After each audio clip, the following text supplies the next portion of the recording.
momentarily.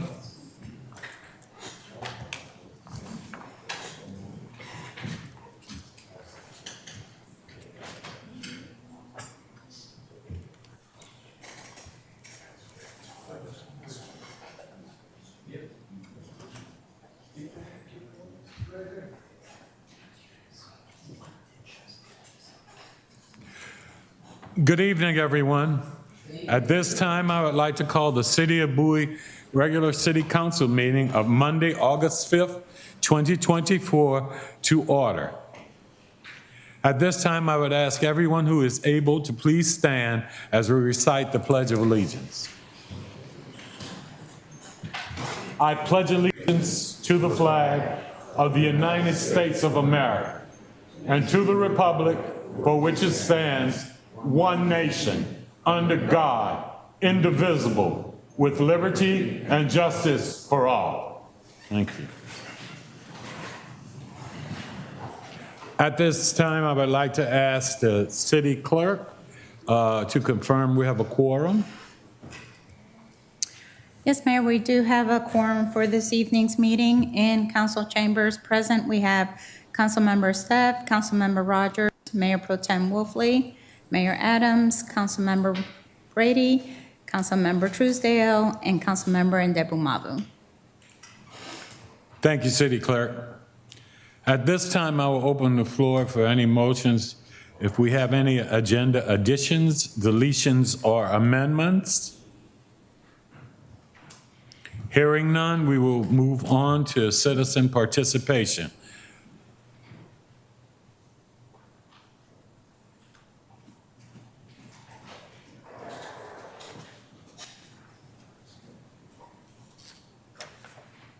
Thank you.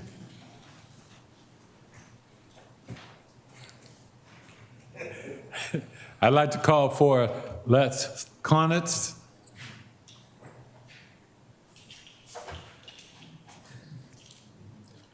I tried to make it easy for you. Well, I was at that meeting the other day, and it was interesting talking about budgetary shortfalls with the state of $1 billion and with the county of $170 million. And I got my tax bill this week, which was up 13.5%. Not bad. It's the price you pay for living in a nice place. And I just want to say that I think this I think that the city council that we have here is really good council. I know you take a lot of beatings from now and then, but I got to tell you, I think you do a good job here. And I think the city is well run, and I wish the county it was as well run as the city of Bowie, and I wish the state was as well run as the city of Bowie is. Okay. Interestingly enough, we have 170 million shortfall in the county, but that doesn't stop them from proceeding with a $7 million upgrade around the Wayne Curry building to make things really nice for them when it's there, when you walk outside the building. Interestingly enough, I think some of the attitude needs to change from a standpoint of nice to have to need to have at this point in time when you got these big shortfalls. So I don't know what you can do about that, but if you can send that message through, I would appreciate it. Am I out of time? Okay. So I think they need to look at something, at a business concept called value added, okay, which is something that I saw in my career. We were having problems in business where we needed to get the business running. We proceeded with a value added method. In other words, there wasn't value added, we didn't do it, okay? When we were in a situation where we were profitable and we had some extra money, we did the nice to have, okay? And I think everything needs to go on the basis of value added. You have your work cut out for you with this budget. So good luck on that. If you need anything, I'll be out here. Thank you so much for your time. Thank you.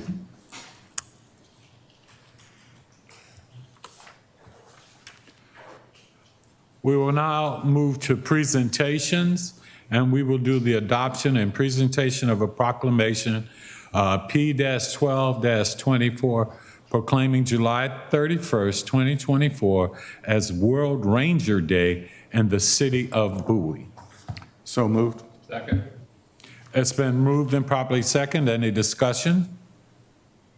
Hearing none, I'll call for the vote. All in favor, please respond with an aye. Aye. Opposed, same favor. Hearing none, motion carries. At this time, I will come down to read the proclamation, and if the Rangers could come and stand behind me, that would be greatly appreciated.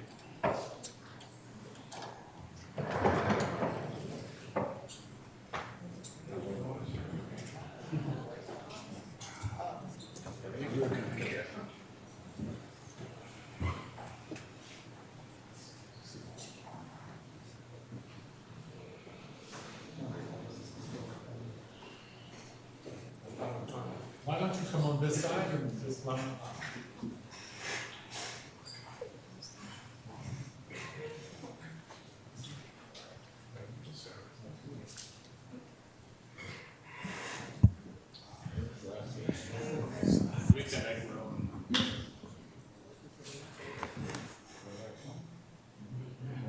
City of Bowie, Maryland, a proclamation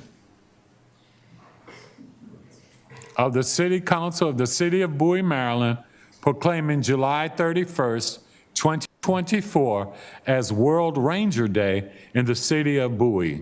Whereas World Ranger Day, celebrated on July 31st, is an international event that recognizes the dedicated work of park rangers and other guardians of natural and cultural heritage.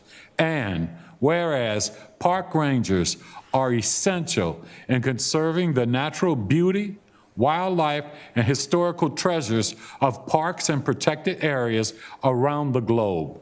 And whereas World Ranger Day also commemorates rangers who have lost their lives or have been injured in the line of duty, highlighting the risk and sacrifices associated with their profession. And whereas the city of Bowie recognizes and appreciates the tireless efforts of our own park rangers and recognizes their dedication and work to protect and manage our parks, providing education and ensuring the safety of visitors to those cherished areas. Now, therefore, be it proclaimed that the Council of the City of Bowie, Maryland, hereby proclaims July 31st, 2024 as World Ranger Day in the city of Bowie, introduced and passed by the Council of the City of Bowie, Maryland at a regular meeting on August 5th, 2024, signed Timothy J. Adams, Mayor. Congratulations.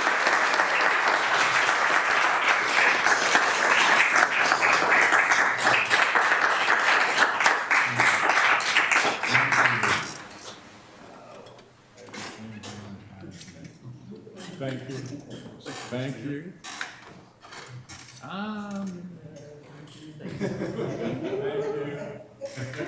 He's still getting there. So much. Thank you so much.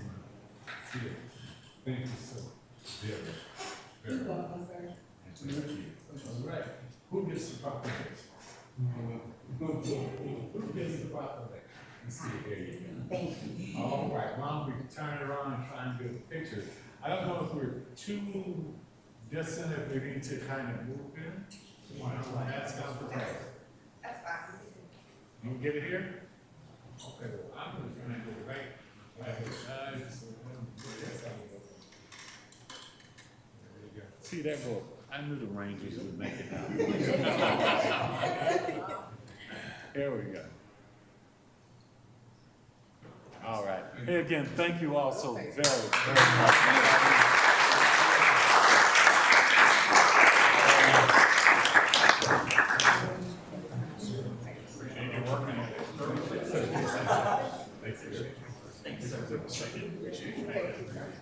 Thank you.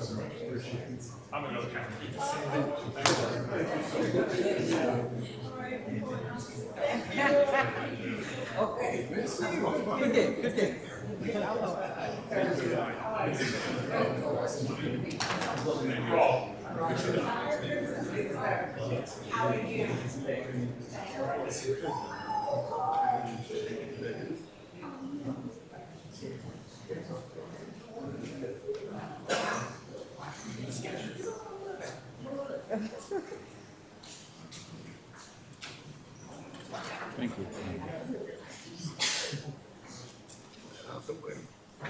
Hold on that.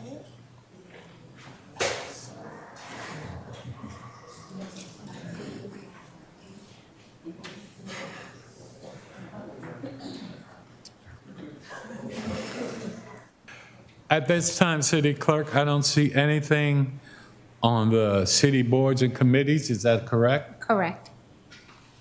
And we will now move to council announcements. I will open to the floor to my council members if there are any announcements. Councilwoman Ndabamadu.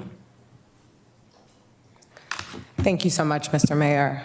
First of all, let me start off by saying good evening, residents, colleagues, city staff. I have a brief statement that I'm going to read here as an announcement, and then I'll go on to my actual announcement. Let me start off by sharing my heartfelt thanks to all City of Bowie residents and neighbors who have stood by my side during this past month. On June 29th, my life changed forever when I discovered the death of my father. It sent an immediate shock throughout my body. Although in my heart, I knew that he was on his way to heaven, that didn't change the fact that my protector, who I had been made in the image of, was now gone forever. So, for 1 month, I cried, supported my family, and had to plan a new chapter. But here's why. We didn't know that my father was recently homeless. He was chronically drinking the pain of shame away. Sitting in 104-degree weather in your car can cause a lot of things to quickly deteriorate. It has shown me that honestly, we never know what a person is going through. Even at times when we think we do, we don't. Well, many could say, how could you have not known? And I say, as people who deeply love others, sometimes we don't want them to hurt or see us in pain, and that was my father. Although my family and I said our final goodbyes at his burial this last week on August 3rd, I still cry and pause because I will never forget the life that an incredible engineer who came here to the United States of America from Nigeria built to give me life. He spoke aspiration into me. My father was my first love, arguably before I knew what love was. He always told me, there's nothing in this life that you can't do. So going forward, I ask for your grace and patience. I may not always be present as I focus on healing, but I will always uphold my commitments as your advocate. Going forward, I will also be a fierce advocate for mental health. And this is why I'm urging you to advocate for it too, because you never know who's struggling. And like me, by the time you find out, it may be too late. Thank you to the members of staff who reached out, City Attorney Alyssa Levan, Mayor Adams for your unwavering support, Council members Clinton Truesdale, Wanda Rogers, Dennis Brady for reaching out during this time. Rest in eternal peace, Heavenly Father, and please join me in a moment of silence.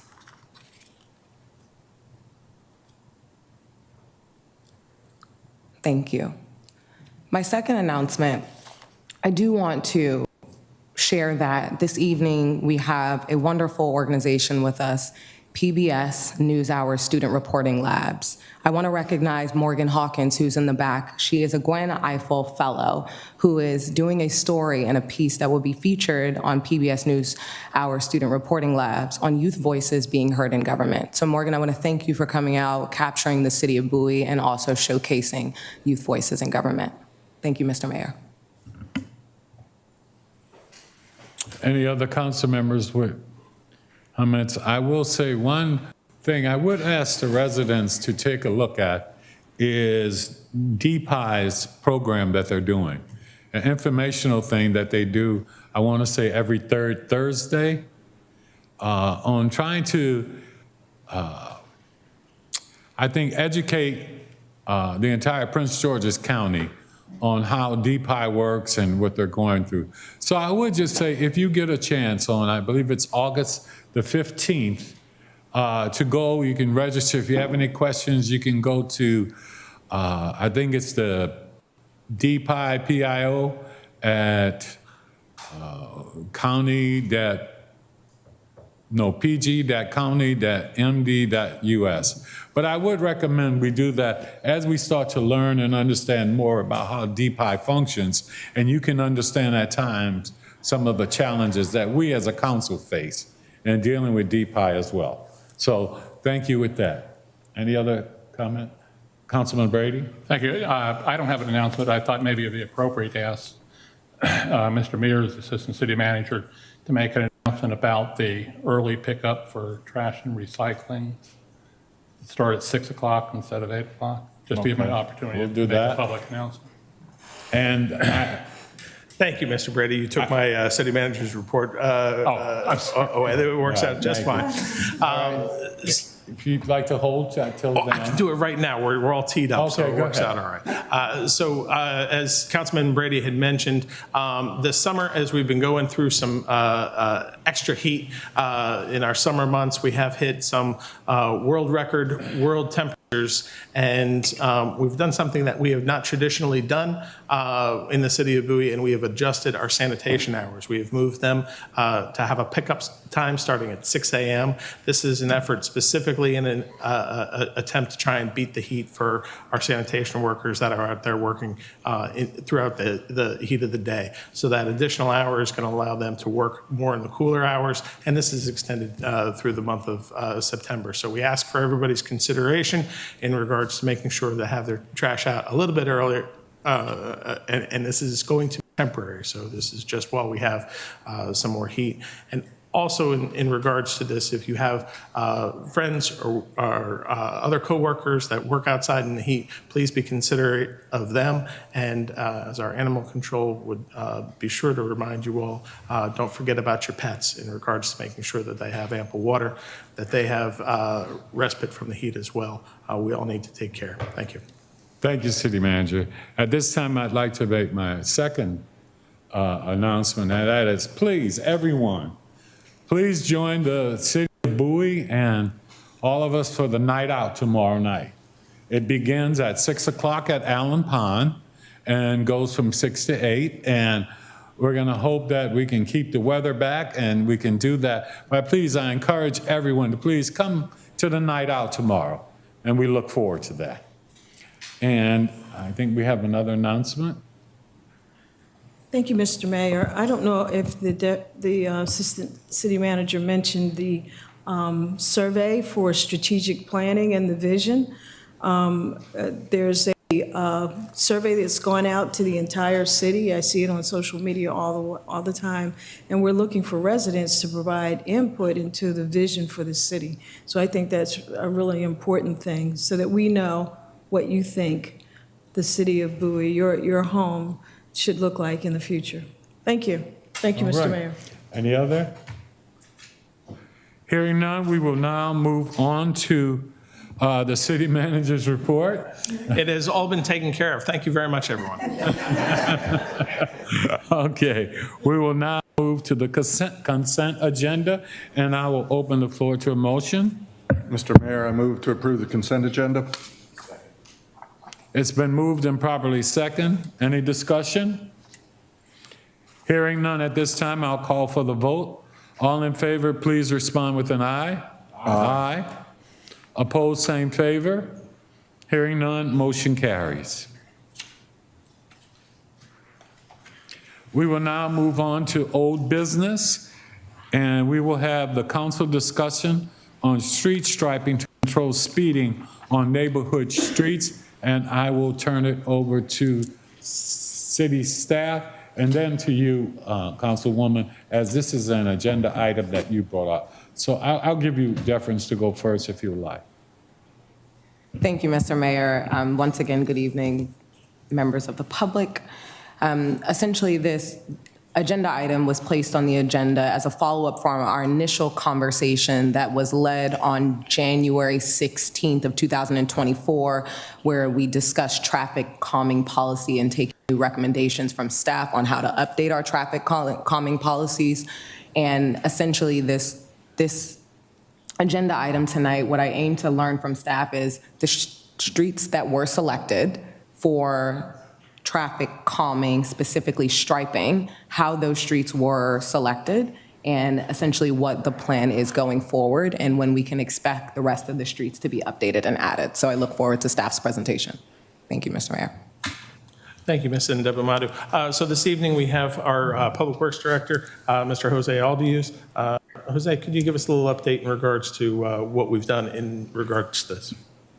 Well, two fundamental things that we have done is actually for fiscal year 24 is to kind of get some money left from what already had been allocated without the striping. So my department, my division of streets said, well, we got this money, we can use it to address some of the issues. That's one. Second, because of the meeting for fiscal year 25, we have devoted, the council has approved more money for that effort. Now, with regards to the question, I want to give credit to our planning division because Mr. Minor came to my office pretty much almost a year ago and told me, Jose, why can't we apply the complete streets concept by just using painting and traffic calming? And so we decided, his department and my department decided that the planning will give us the streets. We will give planning the paving plan for that particular year, like fiscal year 25. And then they will select the streets and give it to us. As always, since we started small with fiscal year 24, the process is they gave us a list of streets that were in the paving plan for fiscal year 24, and some of them we couldn't do the things that we're asked to do because it was not consistent with a standard that's called the Manual on Uniform Traffic Control Devices for Streets and Highways. That is a federal document that regulates the minimum standards in this country to do striping and where to do it and how to do it, okay? So my street department reviewed what planning was asking, and we went back to them and say, hey, listen, in this particular streets, the MUTCD doesn't advise to do this, but we can do this other thing. So that is how we're working out with them. So it's not like we can just go and paint. There has to be an engineering, first there has to be a planning effort, then there has to be an engineering review that comply with the MUTCD to avoid that, to do something that instead of being a benefit will not be a benefit and will be at risk. Because if we do something that's inconsistent with that manual, if an accident could happen, then we, the city, will be liable for it, for not following those standards. So that's in essence where we are, how the items are planned, and that's how we'll plan in the future. Last thing, we sent the list for paving plan program for fiscal year 25. And planning has until the end of August to come up with a list of streets that are in the plan, so we can attack those, and so we can look at contrast and compare with the MUTCD, and then put them on or not. So, but there will be a justification. We'll go through the list, do an engineering analysis after planning selects them, and then compile a list that can be reviewed by the city council. Mr. Aldius, in regards to the work done in fiscal 24, my understanding is we did have a PO to encumber the funds for fiscal year 24, and we're going to be doing some pavement markings on Chapel Ford Drive. Is that correct? That's correct. Our paving crews will commence work in September, and the first week of September, and they will attack both whatever was left from fiscal year 24 and whatever we're planning in fiscal year 25. That's what the planning and sustainability will give us their recommendations by the end of August. So first week of September, we can just pass that list to our paving crews and the striping crews. That's where we are. Thank you so much, Mr. Mayor, and thank you so much, Mr. Aldius, for that presentation and that update. Let me just rewind for a second and just give everyone context. The reason why I brought this agenda item up is because we started this discussion on November 27th of 2023. Then we continued it on January 16th of 2023. Since January 16th of 2023, well, arguably November, there have been multiple accidents on Atlantis Drive and specific in District 4. So I've gotten a number of different emails where cars have been totaled because people are speeding down major neighborhood streets. And then particularly on Excalibur on the weekends at a particular time of day where the police department has been called out a number of times for totaled vehicles. This was meant to be another alternative option for us to figure out if speed humps are not the answer, because typically those get mixed reviews where some neighbors are saying, hey, they damage vehicles. Other neighbors are saying, hey, they focus on safety. What is that alternative? And so really what would be helpful, I think, for this body going forward is that proactively, we have an understanding of what planning is looking for in terms of that street breakdown. Because I know it specifically for me in District 4, I've submitted at the very least 12 streets, and I have no idea what to communicate back to my constituency in terms of where those streets are, how they're being prioritized, what streets are likely to be picked. And what I'd like to avoid is finding out what those streets are at the end of August and then coming back a year later and having this very same discussion. And we have 365 days that has gone past where people are getting hurt because of speeding, and we actually haven't fixed the issue. So that's not saying that you're not working hard on their behalf to fix it. It's just more, I'd like to be a little bit more proactive in communicating that to them so I can manage the expectations of my constituents as well as have a more collaborative process with staff. Does that make sense? It does. It absolutely does. One of the things that is, there are two legs to this effort. One is the financing, and the other one is the actual work. And as I said, for fiscal year 24, we didn't have any funds, and the streets actually found that said, we have this money left, let's use it. Immediately, we contacted planning and say, here, give us a list. They gave us the list, and then we went back, and that's how they got programmed. Now, as I began saying, for this year, the city council has approved money specifically for that. That's why we have a more robust plan that we can share with the city council at any moment, because we're very transparent. And just want to make a minor distinction. The striping is going to be done in conjunction with the paving. And the streets that you may have in your list, they may not be on the list for the next fiscal year. So that's one distinction, big distinction that I would like to make. The reason why we're planning that way is because we don't want to disturb the residents once with the paving and a second time with the striping. We want to do it all at once. Yes, and Mr. Mayor, if I may just respond very briefly, I appreciate that, and that's a very thoughtful approach. I think what I want to get at with that distinction that you just drew out, is that I would like to manage that expectation too, because there may be a group of constituents that don't agree with that decision. They may say, hey, Atlantis Drive is not on this list. We want it on the list. And it would now be my responsibility to then bring it back before council to figure out how do we get it on the list and what are the requirements that we now need to look at to figure out what's going on at that street, or whether there are police reports because of totaled vehicles and things of that sort. So I just want to be a little bit more proactive so I know that, communicate that back out to the constituency, and then have to bring that back before this body if that's what we need to do. It makes perfect sense. Point taken. Okay, so I would take it then that you'll be able to take a look, particularly at those streets, since it's been some time. If you could get with the councilwoman and also just give her some feedback on where they are, so as she said, that she can manage those expectations and give that feedback to her constituents on where those are, because it's been a while. Thank you so much. Would you like to comment, Jose? Well, just a little bit in terms of it's a learning process, and so we started very small, and now it's going to go a little bit bigger. And I heard that some of the members of the council want to have kind of a bigger plan. So I pretty much would like to ask for your patience, because we're going to learn from what we're going to do this fiscal year and how the process will work. And then with that knowledge, we can ask for a more adequate funding for that effort. And I have a big scheme plan to get most of the streets in City Bowie with some kind of striping. Okay, as you know, our public safety will be at the top of our list. Councilman Brady, did you have a question or a comment? A couple of questions and comments, yes. First, just a general question. Based on assessments and complaints from citizens, the streets in the city that tend to have the problem are drives, correct? Not cul-de-sacs and not lanes, correct?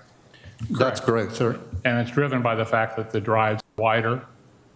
That's correct, sir. So, and to be honest with you, I'm surprised we have this as an issue, because when I left the council in 15, we were discussing the issue about painting the white stripes closer into the middle to give the appearance of a narrow drive aisle.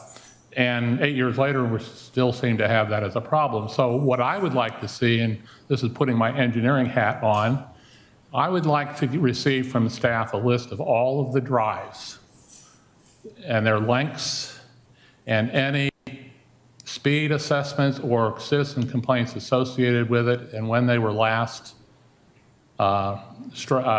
paved, and which of those streets have this striping and which don't.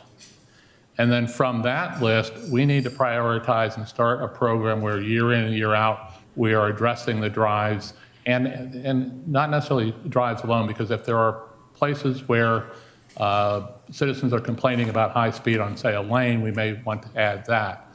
But I think we need to do it in a very programmatic form based upon an assessment of what we can do every year, and get to the point where all of our drives are so adjusted to where hopefully it'll take care of it. Do you have a question, or? Oh, okay. Okay. So, and that will factor into our budget discussions in the coming years. And we should prioritize those that have issues first, not just ones that, you know, we do a shuffle of all of them and figure out when we can shuffle them, but then those that have problems, those that have documented speeding issues or citizens' complaints should bubble up to the surface. That's the approach I would take, and I would hope my colleagues would support a very structured, especially budget-driven program. Thank you, Mayor. Thank you. Any other questions? I'll go to Councilman Esteve, then back to you. Go ahead, Councilman. So just so I'm clear, when we brought this up last year, we had a bunch of discussions about this. And at the time, it sounded like what we had boiled down to was we would continue to roll out the speed camera program, which we've been steadily rolling out. And there was a lot of discussion back and forth over where to put those and how we would evaluate that going forward. But that's kind of where we settled on it last year, that we would rely predominantly on the speed cameras, and there would be a small amount of striping that we would make easier to have implemented in some streets. And the reason being, we talked about last year, was because a much more comprehensive approach that involved potentially hundreds of studies over 99 miles of residential street would be a massive budget line item. And there were some folks who were concerned about significantly growing the budget at the time. So I just want to caution that if we want to go in this direction, which many of us were perfectly comfortable with last year, just understand in a few months when we're talking budgets, that's going to have real implications. So if we're prepared for that, great. But let's set expectations that any change we make that impacts one of our 99 miles of residential street is going to be multiplied over many potential areas where we might be doing studies and conducting all sorts of new traffic calming measures. So just make sure we're on the same page about that. But I appreciate it. Councilwoman. So thank you, Mr. Mayor, and thank you for the topic. I think what we're hearing is that what I heard Councilman Brady say is, instead of piecemealing, let's come up with a plan of action to look at all the drives so that we encompass not only, priority streets that have the accidents, such as in District 4, but also across the city. Now, with that being said, it does not mean that you take care of all these roads in fiscal year 2025 or 2026. What that means is that we create a long-term strategy and evaluate our budget over the length of a period of time so that we can plan better for the future. So I think that's a great idea, because it'll hit all the districts, because we do have trouble spots that need to be taken care of. And we have a variety of opportunities to use different methodology when you plan it out for the future. So thank you, Mr. Mayor. Thank you, Thank everyone. you. Councilmember Dufour, Mayor Pro Tem. Thank you, Mr. Mayor, I appreciate it. Just a quick comment to staff. This is one of those bright ideas as you're driving down the road.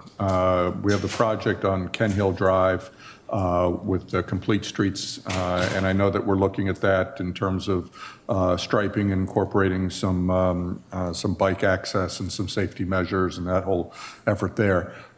It occurred to me that we have a fair number of people who park on the street in that locale.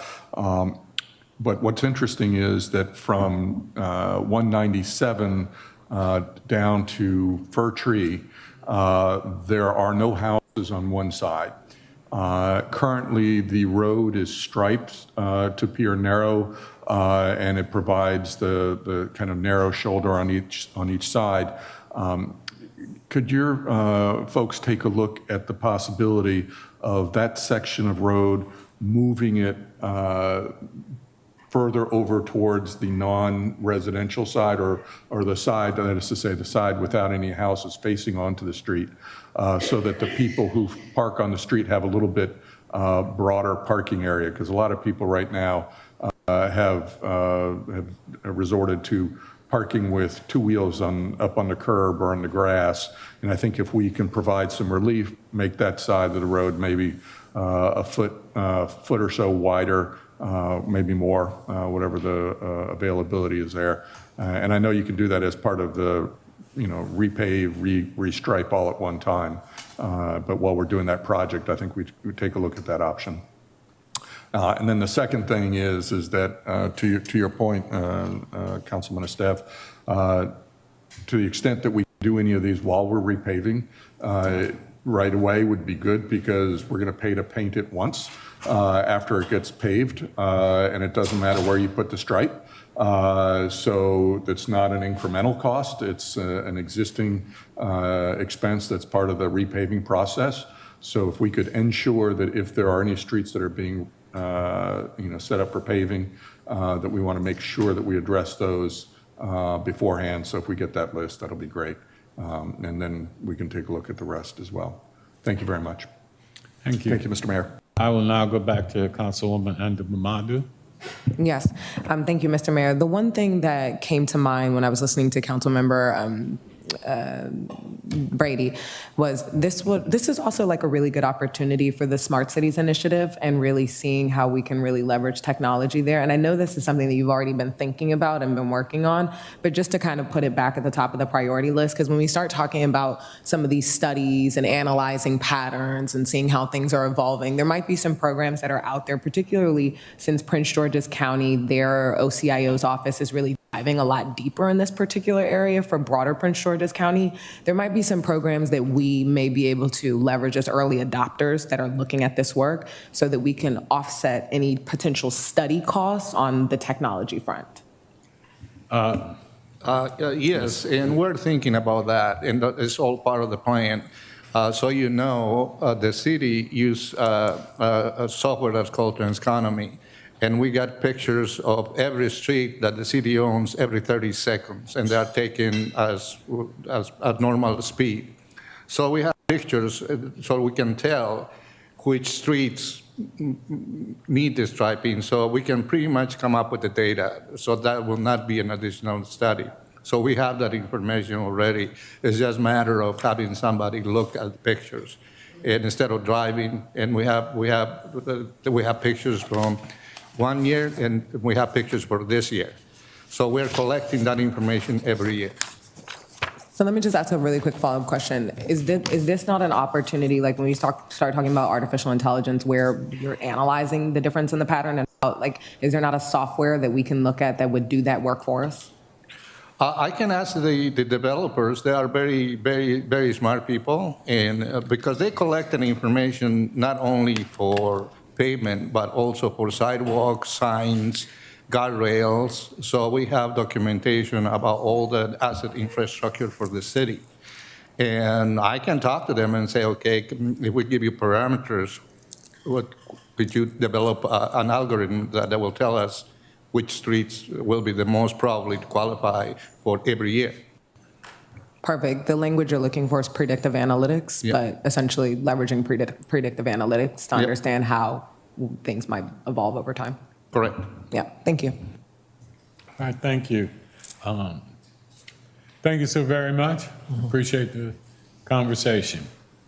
We will now move on to item B under old business, the economic development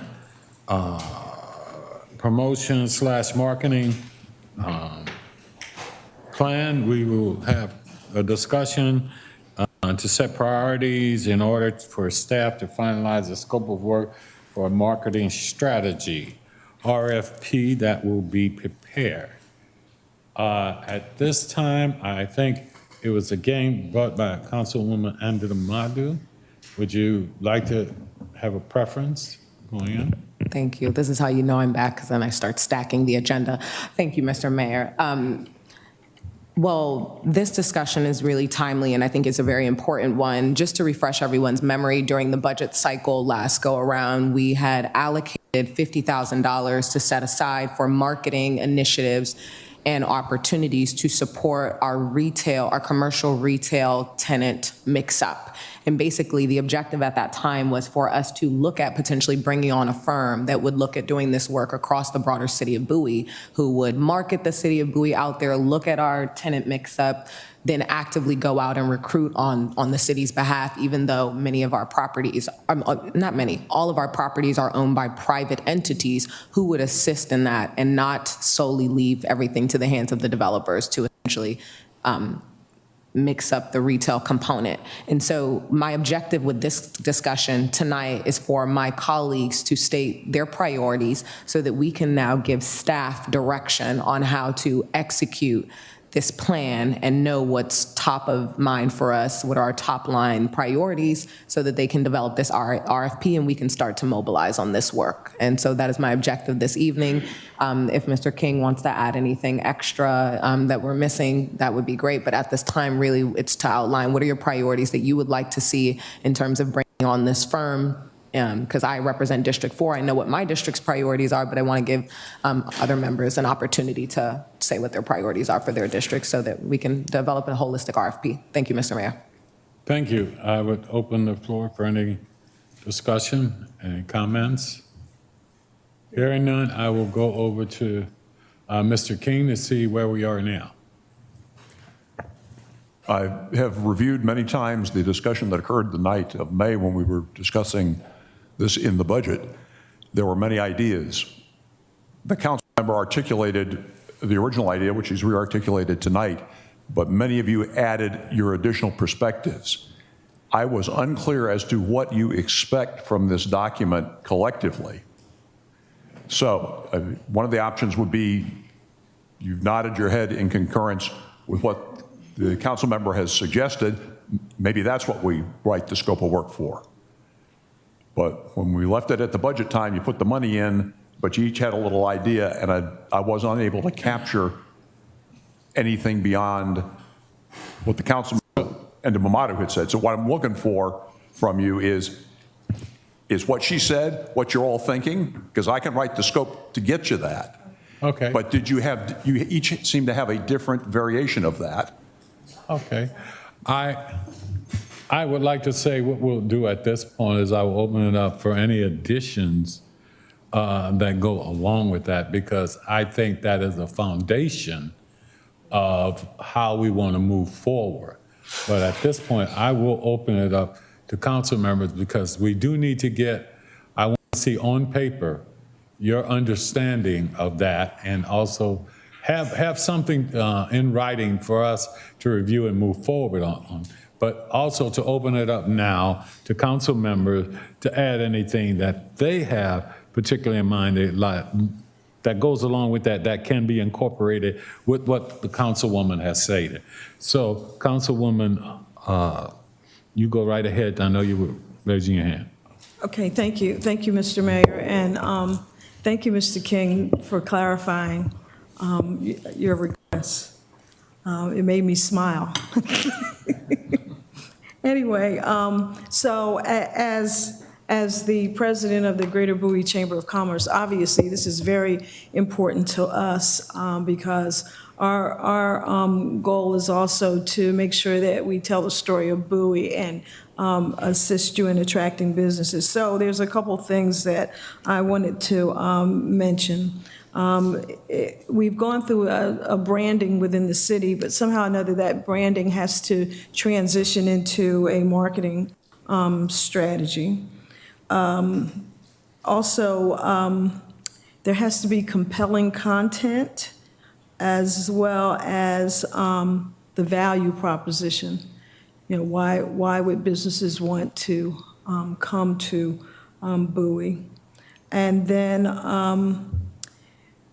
the incentives that are out there, the marketing plan should talk about incentives that will attract businesses to come to Bowie. And the other thing is the target audience. I think we're pretty clear on that. We're looking at retail. I don't know if it should be any more specific or any more broader because, you know, big businesses also bring in a lot of tax, you know, and tax money. The other thing is marketing channels. That strategy should tell us what's the best way of getting our message out through the internet or however else there is. And then there also has to be some type of measurement or evaluation at the end. So that we can see whether or not we've achieved what we're hoping to achieve. Now, I will tell you, that's a whole lot for just $50,000. $50,000 is a small amount in the scheme of marketing, for sure. But I think that anyway, the chamber can support you in this effort, we will. But that's basically my thoughts around the marketing strategy. Thank you. Thank you for the opportunity. Thank you, Mr. Mayor. Okay, I'll now go to Mayor Pro Tem, and then you, Councilman Estelle. Thank you, Mr. Mayor. You know, one of the things I think we need to focus on is something that Councilwoman Rogers mentioned earlier at the beginning of the meeting in her council announcements, and that was the reference to our vision effort. I think we have to be careful about not putting the cart before the horse. Specifically, I think we need to have a vision of what the city is going to look like, what we want it to be, before we go out searching for people to help make that happen. Case in point, I would say, let's take a look at Bowie Town Center. Now, in my mind, that's a property that's ripe for development, you know, in some large scale, to include, you know, residential and that sort of thing. And I think that's going to happen at some point in time for that place to be successful. We have movie theaters that are across the street. I don't want to just go searching out for somebody to fill in a movie theater. I would rather us have a plan and a vision that says that's part of that neighborhood, that's part of that Bowie Town Center redevelopment. And that's what we ought to consider as we're going out looking for somebody to take on that property and do something with it. You know, in my mind, I look at that property and say kind of the future should look more like a Reston Town Center or a Pike and Rose, something along those lines, high-end sort of properties and developments, as opposed to, you know, frankly, I mean, another chicken joint. We got one which is perfectly fine, but it's not helping to lift up the overall, you know, dynamic in the city. So I think that we need to have an understanding of that vision as part of the vision process that Councilwoman Rogers has been speaking about, and say, hey, this is what we want. This is what we want in the District 4 area, or District 2 would look more like this, or in this center part here, or an old Bowie, we'd like that. And to have a comprehensive vision for all of these key areas in the city and say, this is what we would like to see happen in these areas, and then be in a position to go market those ideas and to get people to participate with us, to have something that leads us down that path. So I'd say that as a kind of an idea here. Obviously, we've been trying to get the vision effort going for a little bit, the strategic plan process, but I do think that's critically important to get that settled, because otherwise it would just be me saying, oh, okay, tell somebody I want to advertise them to come in and redo Bowie Town Center and keep my neighborhood shopping center the way it is over here, but change that one and I'm good. Well, that's not exactly a comprehensive look that all of us necessarily will agree to, but I think we ought to have that. Thank you. Okay. Well, go ahead, and then I will go ahead, Councilmember. Sure thing, Mr. Mayor. I just wanted to echo something that Councilmember Rogers was saying about achieving a lot with a $50,000 budget.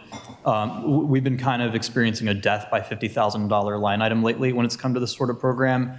I don't remember how much exactly we spent on the last economic development review we conducted. I feel like that was around $50,000. It was a little more than 50,000. A little more than 50,000. And I mean, it was About good. 75. Okay. Really? All right. So, I mean, and we read that report. I mean, any one of us could have written that, right? Like, Bowie likes its services. It's a bedroom community. We want nicer, like, we all knew that. So my point is simply, I think for what we're trying to achieve, I think there's two things. One, we already went through the master plan rewrite. The county just adopted it. That's the high level stuff. We can review every single plat if we want. Joe Minor might move up his retirement in a few months.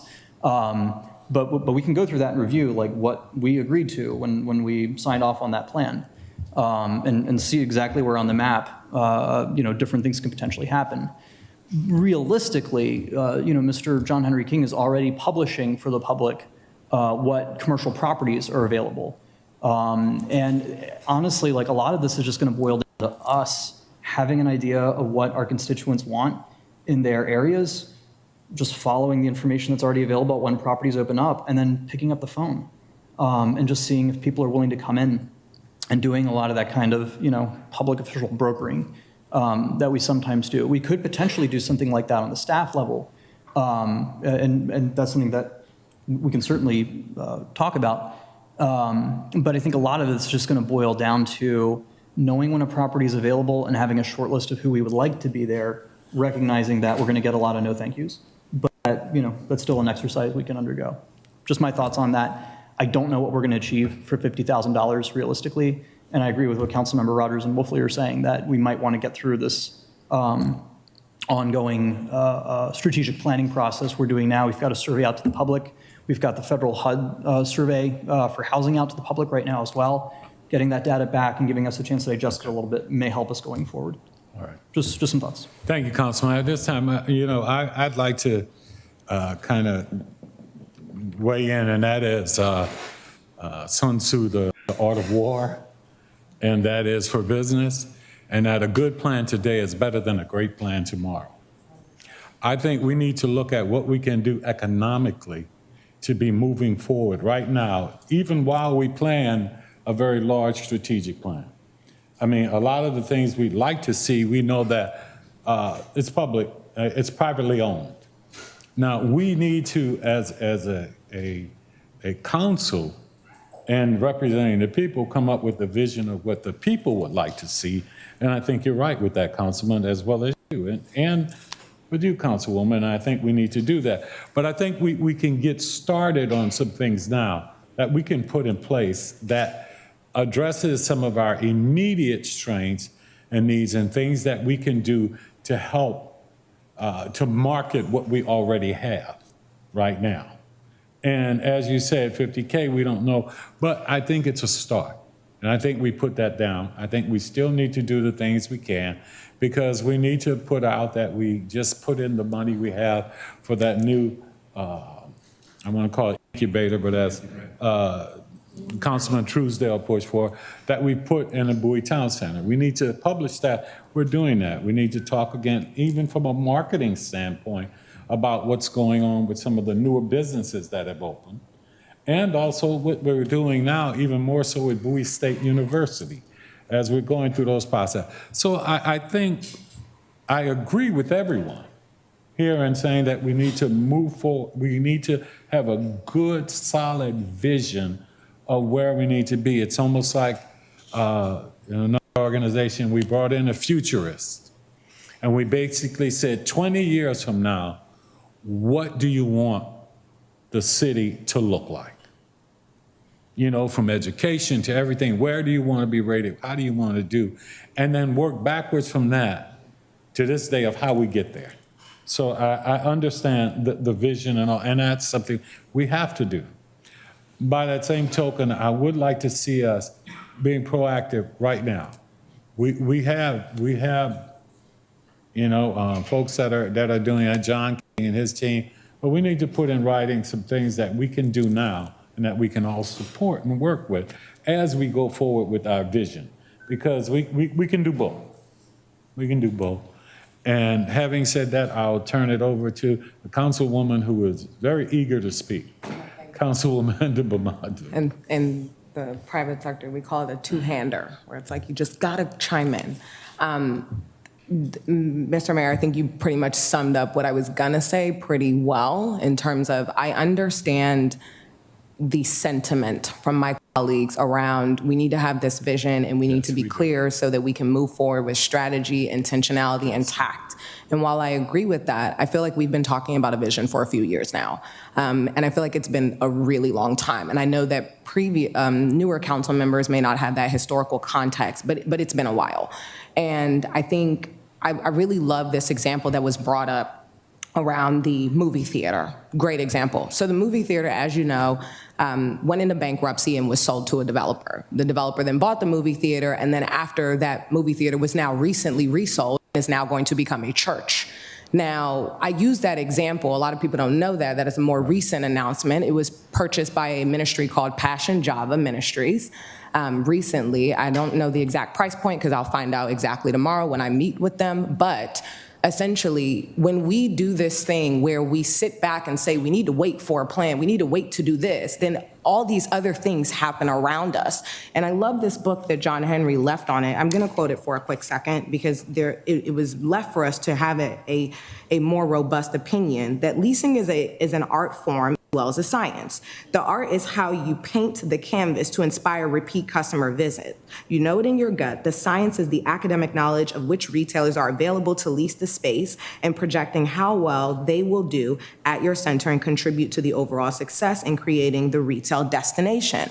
And I've said this, that we need to be more intentional around brokering these relationships and not leaving it to private business owners because things like this happen. Now we have a movie theater that is now not going to become any of these things that we would like to see rest in town center. It's now going to become a church. And that church will now use that infrastructure going off Route 50, coming in every Sunday, bringing in more traffic, and it's not going to do much for the Bowie Town Center because it's not going to become the things that you're talking about. Now, let me also give more context, and I'll get to the point in what I'd like to see in this RFP to give you exact examples on behalf of District 4. On March 15th, I reached out to County Executive Angela Alsabrook's office to request a meeting to discuss a corridor redevelopment in addition to the Bowie Town Center going all the way back to the Kiss and Ride. On June 28th, I then reached out again to solidify that meeting to talk about a corridor redevelopment. What that corridor redevelopment would have looked like, it would have looked like a ground lease on the Kiss and Ride for us to get a rest in town center. Those are not things that council members should be doing. Those are things that an outside firm should possibly be doing because then they would understand the holistic retail makeup a little bit more intentionally for us to get ahead of the curve so that things like this don't keep happening on our watch where private business owners come in, they sell to the highest bidder, and it's not anything that any of our constituents would want to see because it's happening beneath our noses. So what I would like to see in this RFP today, going forward now, not next year, not next week, today, what I would like to see is, number one, 2 top-line priorities on behalf of District 4 is targeted outreach. We talk about brokering, targeted outreach, meaning that we would have this firm look at the holistic makeup. Let me give you another example. South Lake markets itself as entertainment and sports.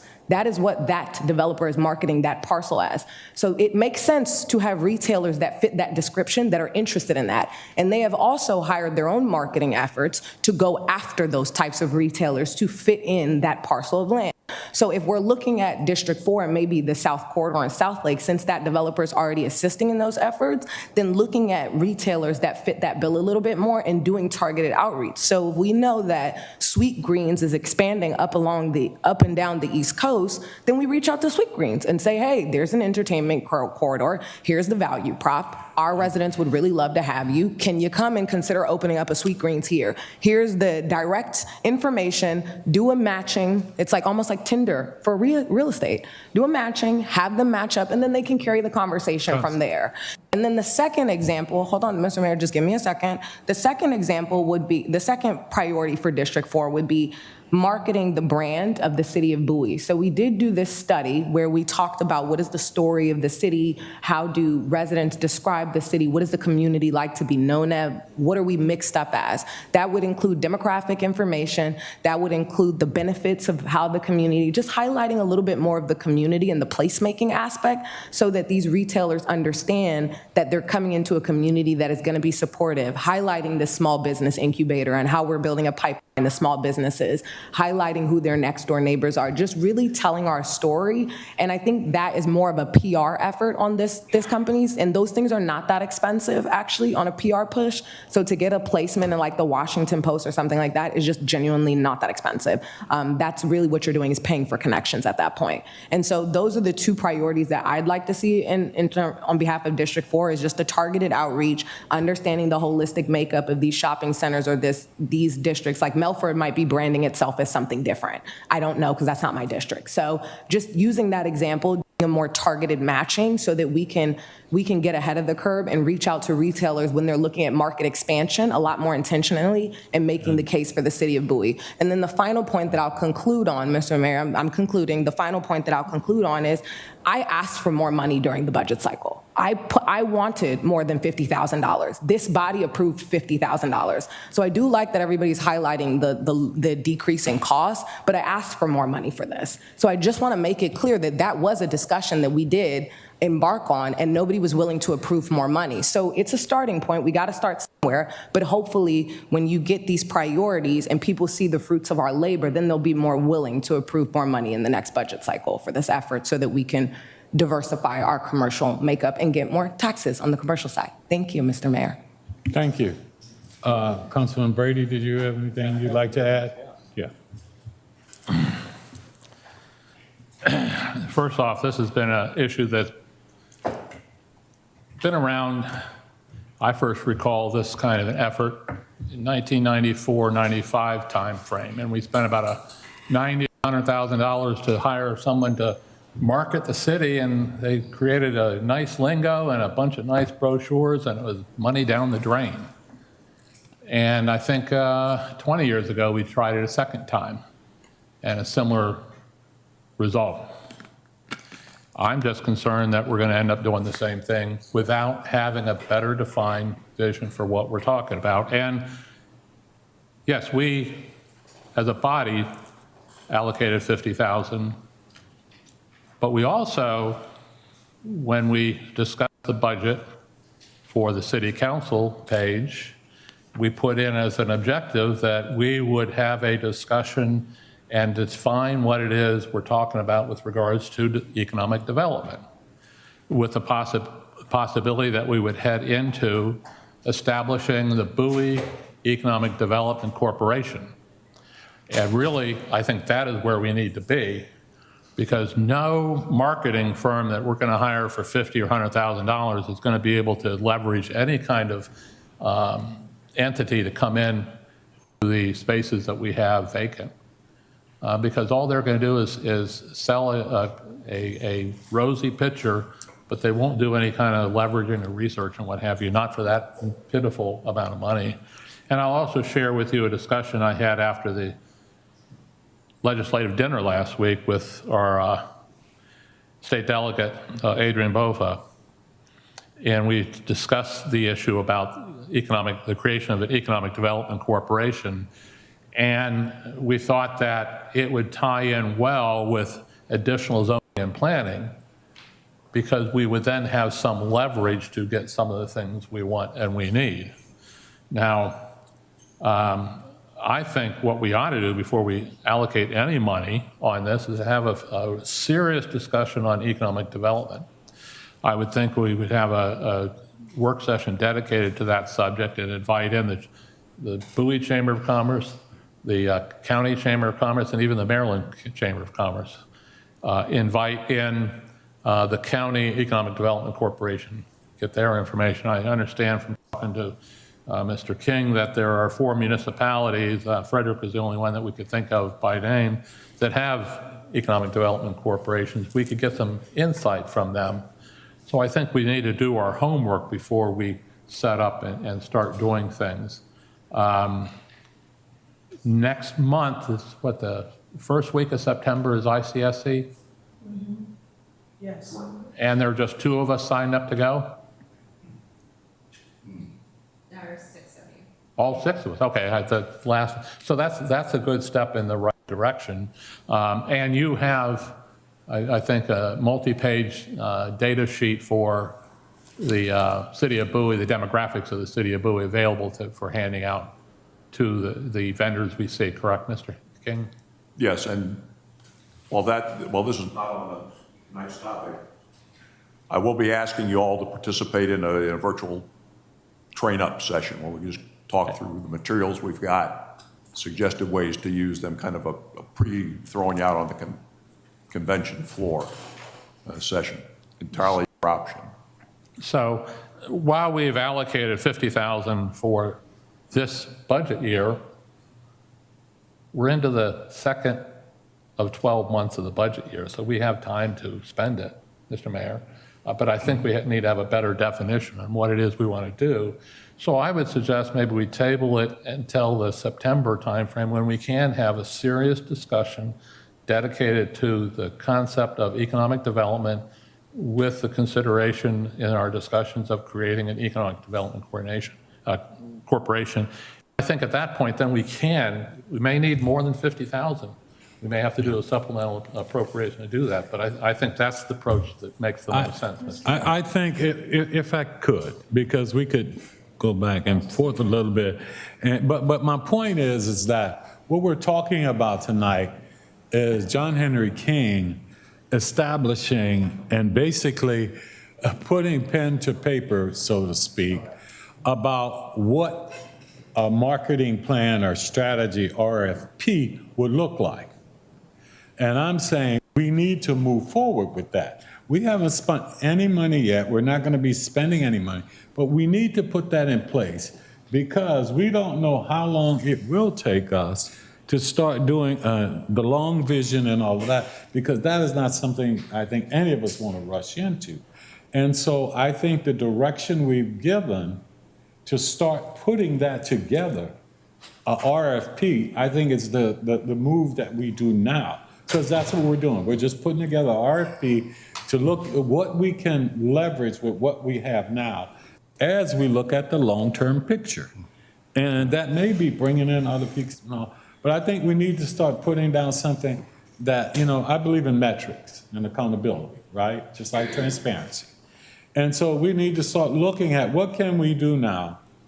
What kind of things can we put within RFP that we can have some metrics for, that we can talk about bringing somebody in, and it could be a more narrow focus right now, and then broaden that as we do our vision. So having that, I believe that's what we're really going to now. And all of what you said, Councilor, I agree with. I agree. But I think right now we're just trying to put together that pieces of what we can take action on now, and just having an RFP developed. And the process of that could be very iterative. So I believe we need to do that. Now, I will go to Truesdale and then to you, Councilwoman, because he hasn't had a chance to speak. All right, thank you, Mr. Mayor. I just want to chime in on this. As a business owner in Bowie for the past 23 years, I do agree that, we need to make sure that our story is heard in the business communities, to attract businesses. Everything that was said on the panel was right on point. We do need a strategy, but economic development, meaning something is getting developed while we are sitting here talking, right? And we have to think outside the box. We have to do public brokering to make sure that we can allocate what we want. Even thinking outside of the box in terms of what the city can do in terms of purchasing some of these bigger properties like the former Regal Theater and the Sears. So we can really address the direction that we want our city to go in. So I believe that, if some of the newer developments, they're going to have their strategy, their developers, they're out the box, they're going to have their strategy like Marketplace and other places. And we want to make sure that we think about the other developments and make sure that we revitalize a lot of, the development that we already have. So I think it's a great start, and we can always learn as we move what we need to, allocate for more. But I think it's a great start. I'm definitely looking for a strategy. Thank you, Mr. Mayor. And I'll say this, I won't say anything more, but as you know, I live every day dealing with business and small business here in Bowie. And I agree that all this should be aligned with our our strategic plan. I understand that, but we have an immediate need. So when my world would be when we went to the ICSC convention or whatever you call it in September, that we have a nice sleek trifold or a document or something to hand over that talks about the demographics, that talks about what benefits are here in the city.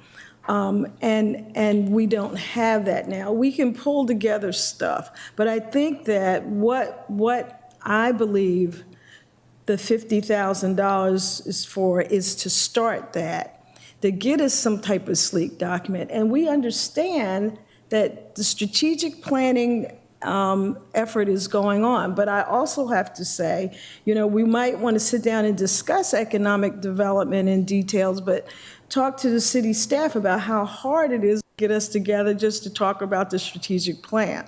And that's not until November. So this is something, as we sit and we discuss this, and as time goes on, businesses are coming in, private ownerships are coming in and buying up stuff and doing it in a way that we have absolutely no opportunity to influence except piecemeal.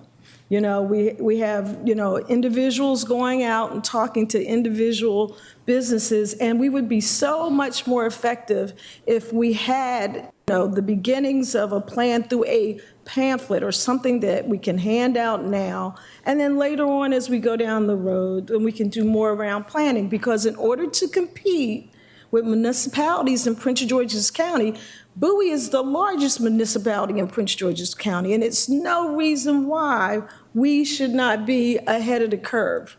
And right now we're competing, just trying to keep, what we have and bring in better. So I think this is a beginning, and this is a great idea to do. It's only a $50,000 effort, I understand that, but it's a promotion of our city. We are one Bowie, and we want people to buy Bowie, and we want businesses to come to Bowie. So in order to help me do my other job as the president of the Greater Bowie Chamber of Commerce, we want to go out there and help you too. We need literature to hand out and say, these are the reasons why you should come to Bowie business. So anyway, that's my comments, and I thank you again, Mr. Mayor. I'm not going to say anything else on the topic.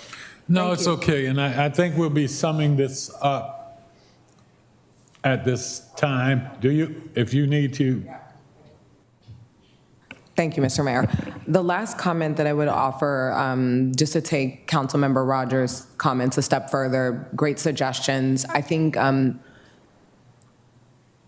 since I've gone to ICSC for the last 2 years consistently, I think what I've learned at the last ICSC in Las Vegas is that at this point, we need somebody that is doing that brokering, who has the Rolodex of these people that we're looking for, like the Sweet Greens, like the Chopped and all of those things, where they can call those businesses and do a direct brokering and the direct matching.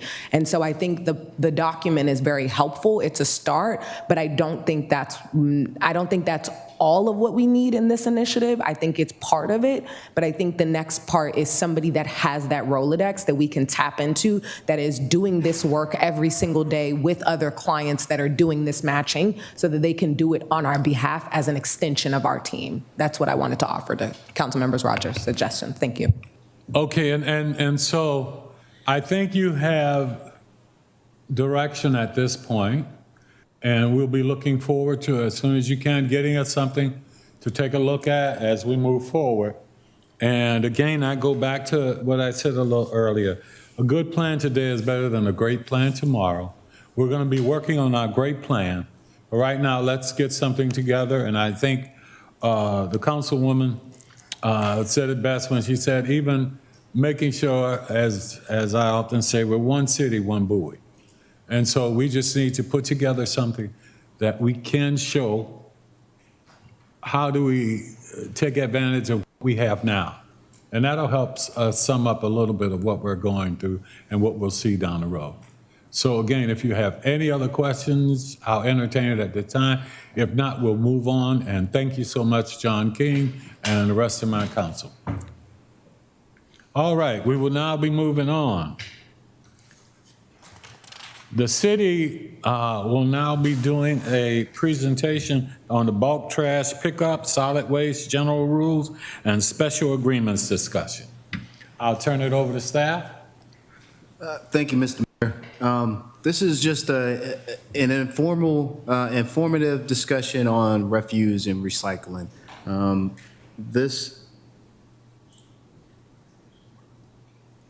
I pulled all the information from the city's website. Excuse me, I think we had some guests in the audience that wanted to make some comments in regards to the services as well. I think we wanted to get to that part before we dive into this presentation. So Councilwoman Ndebamadi. Thank you, Assistant City Manager Mears. So just for the public, for context, I want to recognize there are a couple of condominium associations that are here with us this evening to talk to us more about their experience regarding this issue of bulk trash pickup in condominiums. I did request that this agenda item be added to our agenda for our discussion, given some concerns that have arisen from the community and the abrupt discontinuation of bulk trash pickup for some of our condominium residents that I felt needed to be addressed. So I do want to, at this time, offer some of the condominium associations who are represented here to come up to the front and share their brief comments with us very briefly. The ones that I will highlight that are here are Bowie Towers Condominium, Woodland Lake Condominium, Woodland Lake Maintenance Corporation, and Covington Condominium. If you want to come up to the podium and offer your remarks at this time, so then we can turn it over to staff to go into their presentation or answer any questions. After that, please feel free. And then the other two condominiums who are not able to be with us this evening, but also is very supportive, is Woodland Bowie Condominium and Bowie New Town Center Condominium, who are not with us this evening. But I do want to turn the floor over to one of our wonderful Bowie residents to just share brief comments and talk more about the issue before we turn it over to staff for their presentation. Thank you. Thank you. Hey, good evening. Good evening, Mayor Adams, council members, and the City of Bowie staff.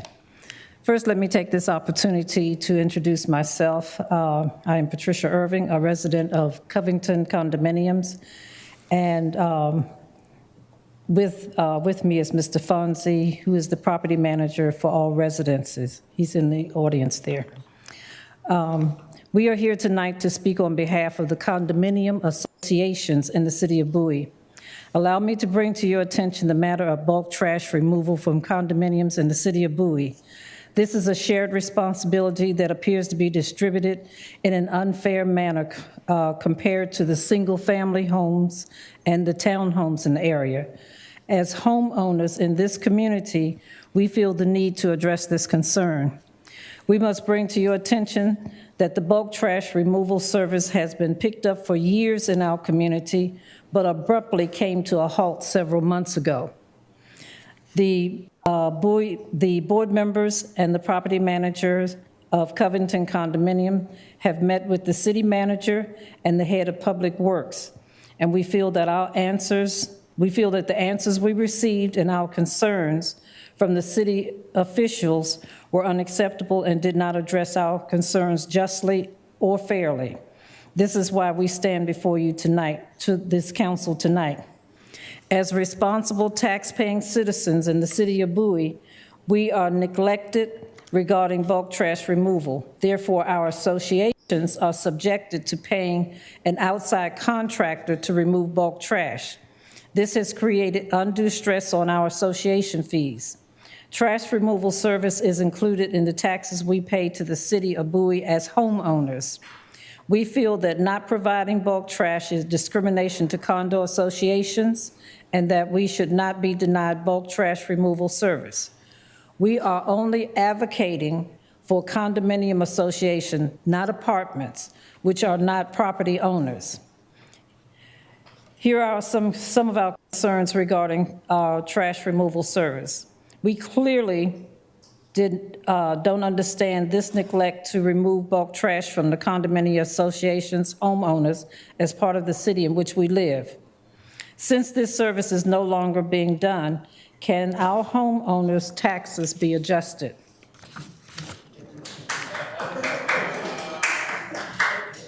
How can we have bulk trash service restored to the condominium associations in Bowie? Can the council inform us when and why condos were eliminated from the original ordinance for bulk trash pickup? Until this situation is rectified, can the council and/or the city of Bowie establish a monthly bulk trash pickup for condominium associations in the city of Bowie? In closing, let me thank you for the opportunity to address the council and to speak on behalf of the condominium associations in the city of Bowie. Thank you very much. Is there anyone else to speak? Can she provide that as a written? Can she provide the written comments to the city clerk so they're attached? Yeah, and that's a question if you could. I think the question that was asked is, would you mind if you provided that information to the city clerk as well? Sure. Lisa, thank you. Just to make it part of the record. Yeah.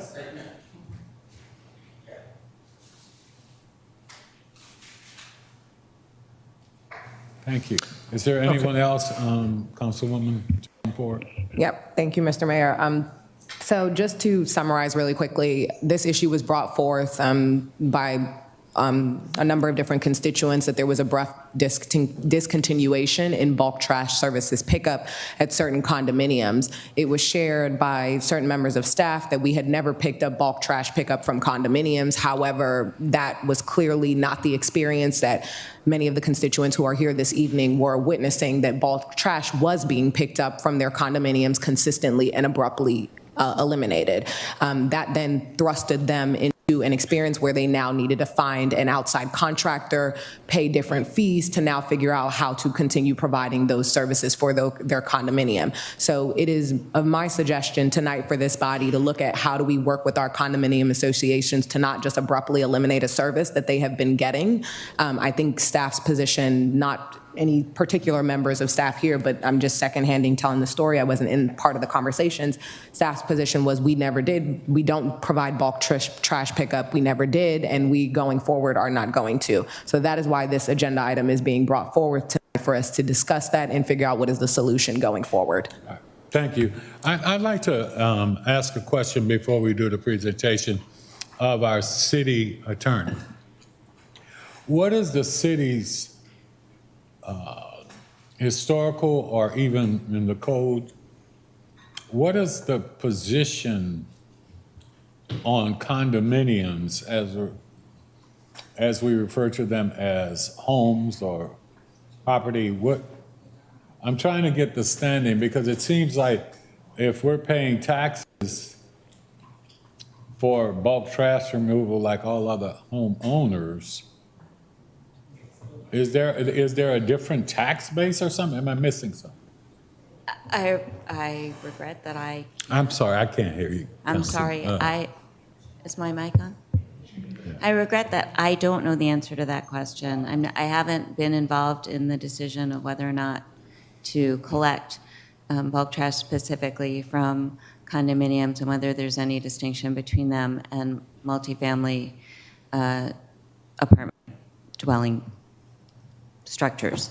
I would say it is typical, in my experience, for trash collection services, which would include bulk trash, not to serve multifamily. But I don't know what the city's policy is or what the history is because I've not been involved in it. I can speak to your question a little bit, Mayor, in regards to the city services. So the city offers a variety of services, and not all of the services that the city offers are universal. I'll use the example of sidewalk maintenance. There are certain streets within the city that have sidewalks and thus receive sidewalk maintenance. There are other streets within the city that do not have sidewalks and thus do not receive sidewalk maintenance for the city. Similarly, there are neighborhoods that have a neighborhood park, others do not. And so traditionally, in regards to services that are provided I guess in a disparate fashion across the city, we do not have disparate tax rates that are associated with that. So in general, if we do have a service that is provided to a constituency, say the senior center or the gymnasium for people to utilize that, that is not something that all residents avail themselves of, and similar to other services, we don't necessarily make them our services available to every portion of the city for various reasons. And so those policies, are established over time, and that's what those practices are. So we do have some presentation by our Public Works this evening to go over what our trash and recycling services are to better inform what we do and what we have been doing, and we're available to provide that to you tonight if you'd like. To drive down a little further, if you don't mind, and that being, I understand the sidewalks and different things because there are certain things, amenities and all of that, but this seems like a basic function of what keeps our city the pristine and even adds to the safety and other things that we do. And so I'm a little curious as to where, particularly I'm hearing two things, one saying that it's not happened, and then now I'm hearing it has happened, and that we made a determination to stop. And I guess I'm asking what caused that determination? Yeah, so I think we'll hear from our Public Works, but there was not a determination to stop providing the survey. Councilwoman Dublin-Waters' comment from the staff, and that this is a service that the city has not been providing, is correct in that regard. Historically, in regards to residential properties that are multifamily, one of the reasons why local governments often, when they have their own trash service, do not provide the trash services to those in terms of more commercial venture is they often have dumpster pickup, and dumpster pickup requires a different trash truck, a different service level for provision. So many municipalities, have a distinction in regards to that in terms of the level of service and that determination. I don't have the firsthand knowledge in regards to the decisions that were established when the trash service was started with the city of Bowie, but we can certainly talk about the services that we have today. And Mr. Aldi's has information about if we were to make a change, what that would constitute to make a change going forward as well. Okay, and at this time, I will recognize Councilman Brady. You had something you wanted to say? Go ahead. Oh, go ahead. I'm sorry. I didn't Thank you, Mr. Mayor. Thank you, Councilmember Brady. There's one distinction that I just want to draw. There are 16 residents that are sitting in the audience that came out to support this issue, and 16 of those residents are saying that a few months ago, or approximately a few weeks ago, they were receiving bulk trash services at their condominium. And abruptly, those bulk trash services ceased to exist. So at some point, it stopped. So either maybe perhaps they are, I don't want to say that 16 of them are not seeing the proper things, but obviously there's a discrepancy there that we're trying to draw a distinction of what happened and why did it stop for these 16 residents that are coming out and saying that the services abruptly stopped. I think that's the clarity that I'm trying to draw here.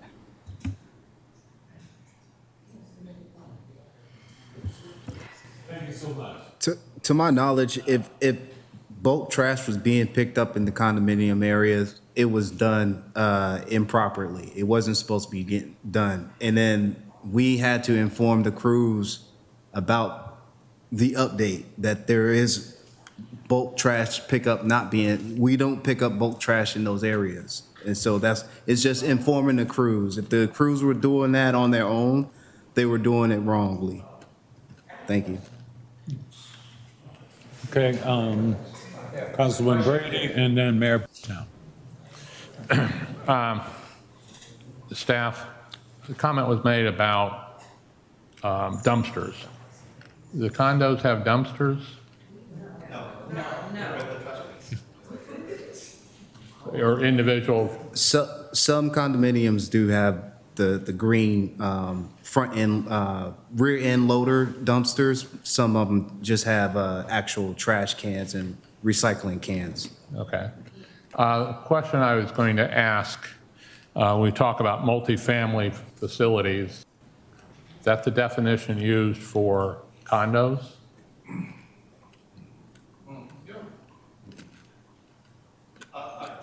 It also applies to apartments, correct?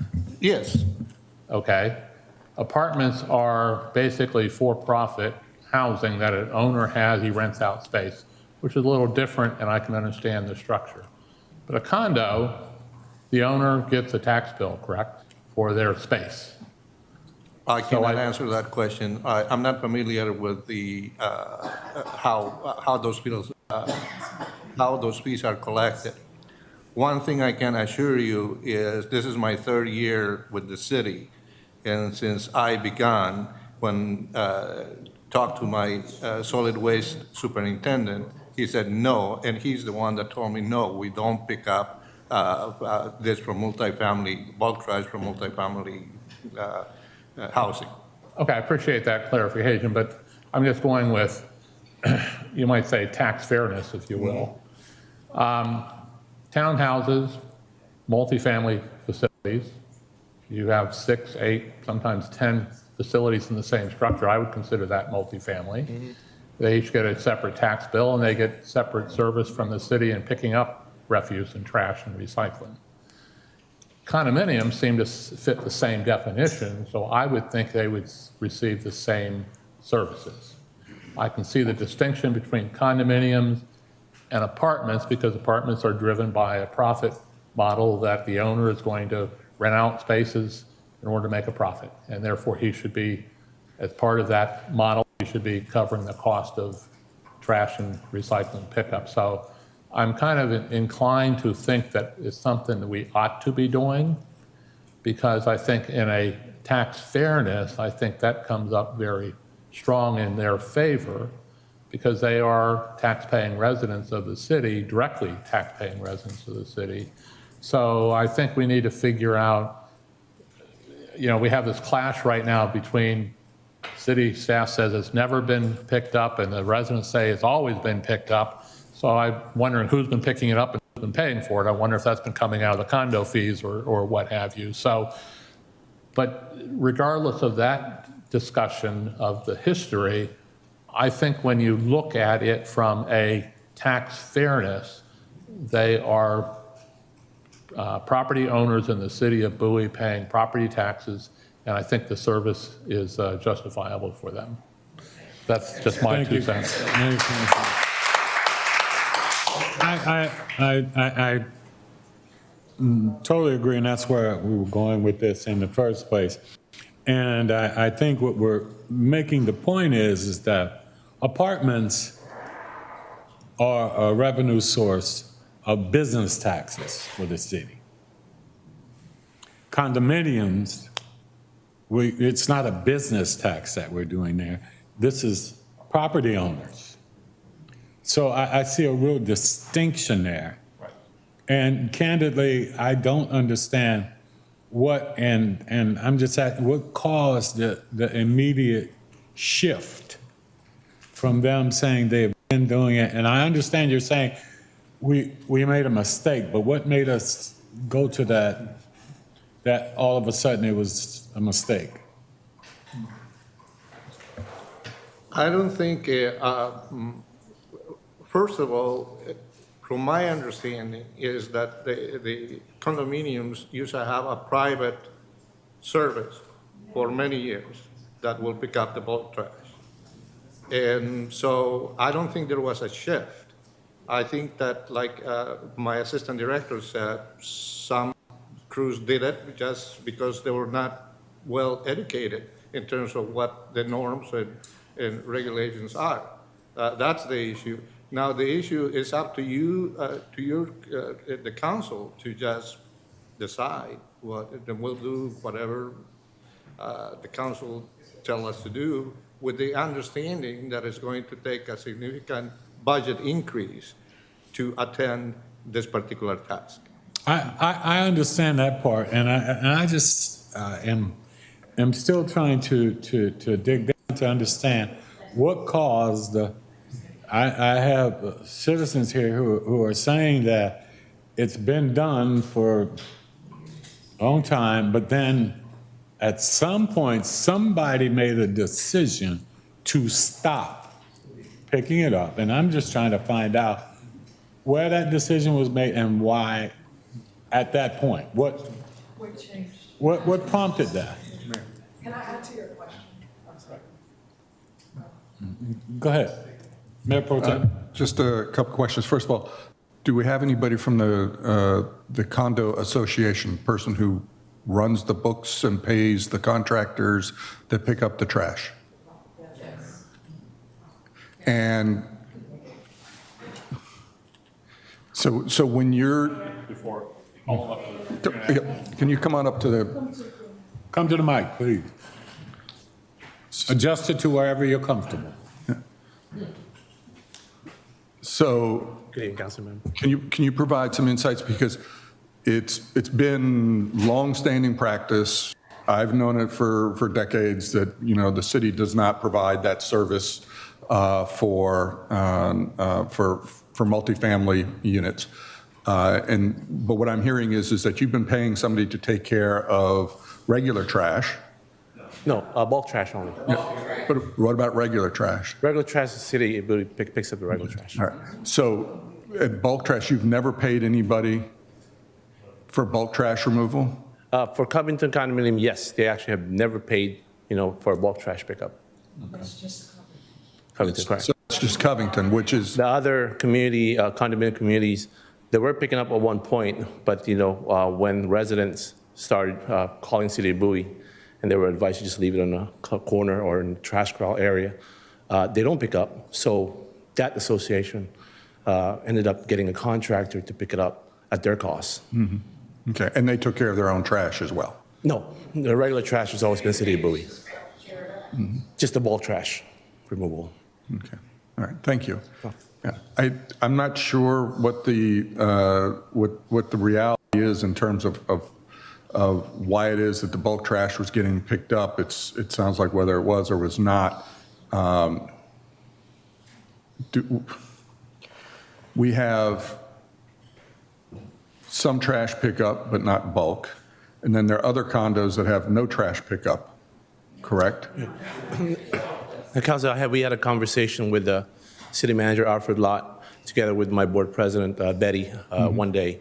And he stated that, in the 8 years that he's been a city manager, he has never picked up bulk trash. Mm-hmm. So that was the conversation that we had, and that's why we brought us here this evening. All right, thank you. Thank you. Appreciate it. So we have a service we've not been providing, but yet somebody may or may not have been providing it, whether it's the trash service that you guys have been paying for has been doing it and then stopped, or whether it's the city that's been doing it haphazardly on a, hey, Charlie, come down, we got some stuff here, and maybe they've been picking up when they shouldn't.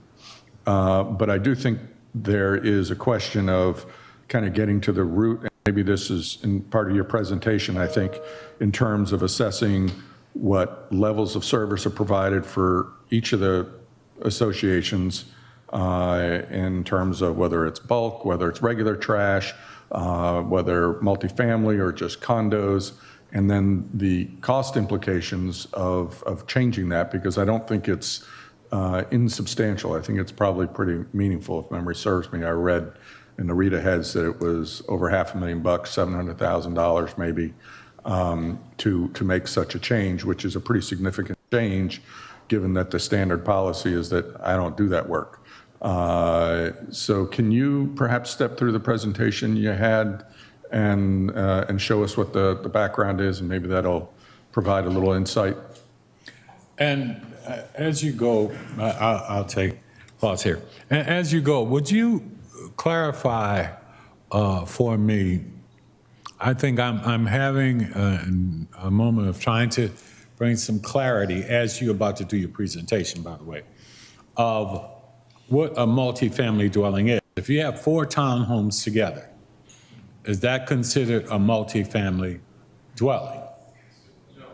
If it's 8 townhomes, is it a multifamily dwelling? Excuse me? Townhouses are not multi-housing, as qualified as multi-housing. I live in my neighborhood in New Oak Lane has about probably 30 townhouses, and they still pick up trash, recycling, and bulk items. So the difference between so a condominium is just anything that's going up. Is that I'm trying to get the definition of a condominium versus our townhomes, and we know that in general. But what distinguishes? Is it the number? What is it that distinguishes the difference between the bulk trash pickup from 100 townhomes connected and 40 condominiums? When I was looking for housing in the city of Bowie to come back, I went to some places though there were multi-residents in apartments or condominiums. And they tell me there was a fee for everything, including bulk trash. And then when I spoke with my superintendent, I said that's the reason why, because they already are paying a fee to get a private company to pick up bulk trash. And that's the HOAs are doing that? I don't know if all of them are, but I mean, I'm trying to also discern between a HOA and a condominium association. I'm thinking of them as the same. We're using the name condominium versus homeowners like the townhomes. What's the difference? And I think I'm getting to where I think someone other than you need to address that. But city manager, Mr. Mayor, I think we're going to have to research this a little, because these decisions were made decades ago when many of these units were put into place in regards to the decision for how those services were provided at each of these neighborhoods. I'm going to have to, I guess, ask for a little deference so we can do a little bit more research to see how exactly this got established. So, as you know, we have a new crew here that is coming in, new staff that is coming in with our established practice of what has been done and what our sanitation service providers have told them about what the practice is. I think one of the things we've been able to do, though, is show that there is some kind of discrepancy that we need to address on how we're defining where we are. I don't want us to take too long on this. Is there anyone else who needs to speak before Councilwoman Endemamadi? Thank you. The last request I'd like to make, I'd like to request an assessment.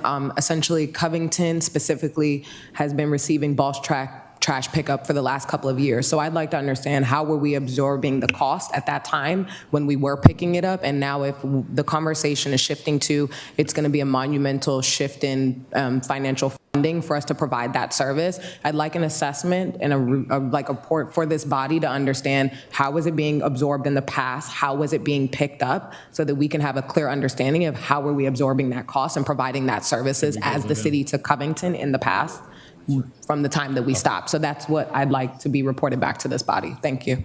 Okay, Mayor Pro Tem? Thank you, Mr. Mayor. And when you're doing the research on these various properties, can you take a look at if there were any agreements, annexation decision agreements made at that point in time when things were being considered. There may have been, whether it's just for our calculations for tax purposes or creations or balance, because I know there were some assessments done. I don't mean assessments in terms of tax assessments. I mean assessments in terms of determination. So if you could take a look into what may exist for any of the properties that may fall under this rubric. Thank you. City Attorney, I looked like I didn't get to you and your light was on. Please, go right ahead. I just wanted you asked some questions about the definitions of various things, and I'm not suggesting that they necessarily will be dispositive of your decision, but just in terms of your questions about definitionally about how is a condominium treated relative, and they come out of the county zoning ordinance, actually. So the county zoning ordinance treats condominiums as multifamily. And then the definition of multifamily, one moment.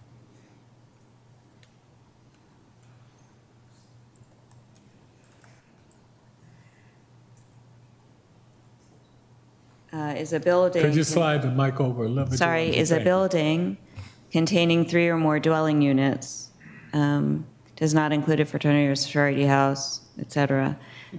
So again, when I referred to multifamily, I was referring to condominiums because they're generally understood to be multifamily housing. That does not mean that that is dispositive of your decision about whether or not there's a legitimate distinction to be drawn tax-wise or otherwise with respect to the condominiums. But I just wanted to explain where And could you read that one more definitionally time? that came. The definition of multifamily and the treatment of a condominium as the categorization of a condominium as multifamily comes from the county zoning ordinance. And then I was also going to say, as I think Dufour is referencing, there are some annexation agreements that I believe had provisions in it about who is going to be responsible for trash collection. I don't know whether that is true of condominiums as opposed to apartment buildings. I think it certainly is true in the case of annexations of apartment buildings. I just don't know if it's true as to condominium. All right, thank you. All right, I know you've been waiting patiently. Would you now like to start on your presentation? So I'm going to make I don't know whether or not this is going to be beneficial because this presentation is talking about the services that we are offering today, and it is not going to reveal that, we are providing bulk trash pickup to these properties. This may be a bit of an exercise in futility at this Council, we can just hold that off, get some of the other answers, and then we'll do your presentation. Is that okay with you? That'll work. Okay. All right, thank you very much. Thank him for his presentation. Yeah, thank you for your almost presentation. But we do have it, by the way, council has it, and thank you very much. You'd like to make a comment? I would like to add one thing. So the stress on the actual fleet a year or 2 years ago, that was prior to Melford going up and South Lake going up. Now that those 2 subdivisions are going up, it's starting to become a strain. We equip the fleet per one crew and 1 truck every 1,500 homes, right? As South Lake and Melford is going up, we were never fully equipped to the entire amount of fleet that we needed. So we're at 16 trash trucks and 4 recycling trucks, a total of 20 trucks in the fleet. We were always short 2 trucks inside the fleet for the city of Bowie and 2 crews. So when we built the fleet up to account for the subdivision of South Lake and Melford, we were always already two trucks short and two crew members, 2 crews short. Just keep that in mind. So are you saying that Melford is part of the problem we're having? No, I'm kidding. Come on, people. We have Melford coming up, and that was just to do. Right. thing. But I understand what you're saying, and I appreciate, that's a very good point. Right. Too soon? No, he's good. And so we're talking about 634 units in the condominium. So that's half. So that's where I got you. the change is coming from. And I think that's some very good information for us as well, as for everyone in the city to understand what our challenges are facing us as we move forward in general. How soon do you think we can have that information back? We'll plan on having this available for the next council meeting agenda. In September? Yes, sir. September 7th? Okay. Jose, I see you have your thing on. You want to make another comment? Yes, I don't know if I can answer the question of how the resources were getting in terms of picking up bulk items from when they were not supposed to do. Because if I talk to my superintendent, they will say, we never did. So that's a point that I want to clarify. I can give you an analysis like I did for the 634 units that in terms of what type of equipment we will need, how staffing we will need, and pretty much is like Major Pro Tem Wolfley said, is about $700,000 for the 634 units. Okay. Thank you very much. Okay, at this point, and please bear with my little bit of levity there, as the Melford crew gives me a look like that didn't help us. But we do appreciate all that's going on with that. And we do appreciate, again, the staff with the bulk trash pickups, the stress, particularly with our workforce and what they're having to go through, particularly during this heat wave and other things. So I think we all appreciate everybody's work, but I think we've addressed the issue, and we will be getting back to you very shortly as we delve into this to make sure we find out what is going on. Okay? Thank you. All right, moving on to our next item on the agenda. Preliminary Plan Number 4, 24007, Melford Towns. Please come forward. Mayor, I can start this item. This is Joe Minert, the planning director. Joe Minert, please go right ahead, sir. It's Thank your you, show. Mayor. We've provided you with a memorandum giving you the background behind this request. This is preliminary plan number 4-24007. It involves an existing approved area of Melford, which has currently a multifamily building, which is part of the mansion's detailed site plan, which was approved several years ago. This 2.5-acre site is proposed to be converted to 28 townhouse lots. There already are townhouse lots surrounding that are under construction currently. The county planning board date for this application is scheduled in October. We reviewed this application that's before you tonight. It's essentially substituting one form of residential for another, both in approved sections. And so the county subdivision review committee met in July. There were no major issues related to this subdivision request. I would like to point out that in the staff report, we mentioned that the existing multifamily that was approved was 71 dwelling units, but that was an error that I made based on looking at an earlier plan. It's actually 50 units in that building that will be replaced.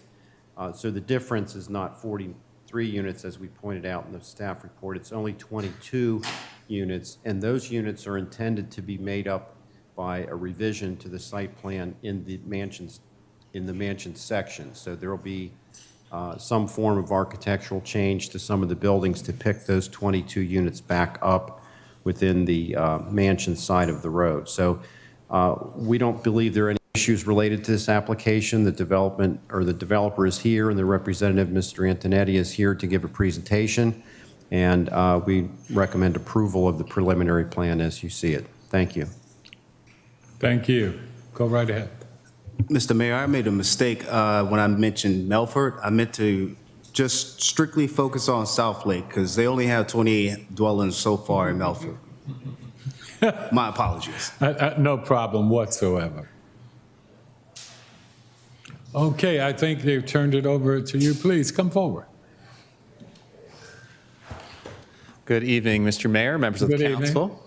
For the record, my name is Robert Antonetti with the law firm of Shipley and Horn. It is a great pleasure to be before you again. It's been a while, but good to see everybody.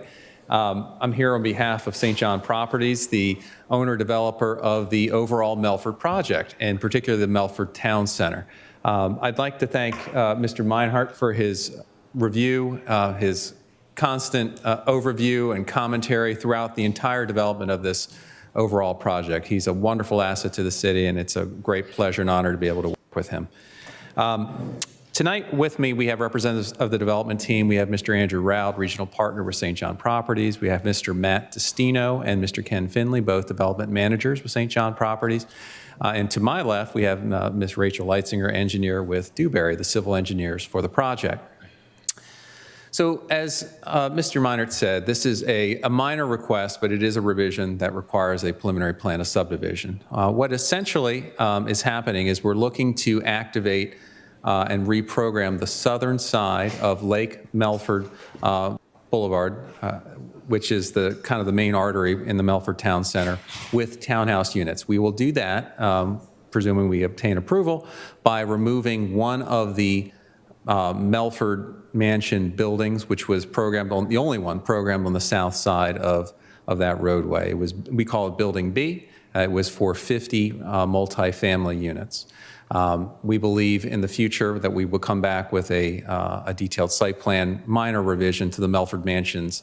We think we can reabsorb those 50 units by reallocating some of the 3-bedroom units and going more with 1-bedroom and studios, and have them go into Building A, which was actually facing Building B in the currently approved detailed site plan. But in order to move forward with the additional 28 townhomes, we need to subdivide because we don't have enough lots in that area. So what you see before you is a brief slideshow we've put together. Here's a picture of some of the 20-foot wide product that's out there right now. If hopefully you've had a chance to go through and see some of the units. They're being very well received. They're quite nice. These are 20s. We actually have 24 units, 24-foot wide product, which range around 2,800 square feet. So the smallest 20s go to about 2,000. There's a second 20-foot product here, which is about 2,400 square feet, and the 24-foot wide product goes to 2,800 square feet. And these are mid-Atlantic offerings. They're building the townhouses right now. If we go to the next slide, please, Rachel. So here's the conceptual site plan for the Melford Town Center, which was reviewed by the city, approved by the city, then it proceeded to the planning board and the city council. Here you have multicolors representing different dwelling types. What is in orange, I guess here, kind of salmon color, is represented as either multifamily or attached dwelling units. The townhouses certainly qualify as attached dwelling units. Here's an overall Melford Town Center kind of layout. St. John's uses for marketing purposes. It identifies the different user types or use types throughout the project. What's highlighted in red there is the area in question, which we're looking to re-subdivide and add the 28 lots. If we can go to the next slide, please. Here's a plan view with a cover sheet of the preliminary plan of subdivision. It's the black and white area, but it shows how the lots integrate with what's already subdivided around it. I will say that one of the main reasons for doing this is we think the market is embracing kind of a singularity of product type in this immediate section, rather than have a multifamily building right around the townhouses here for purposes of parking, circulation, amenity spaces, which I'll show in a minute. We feel that this is the appropriate move to go to this product type in this particular neighborhood.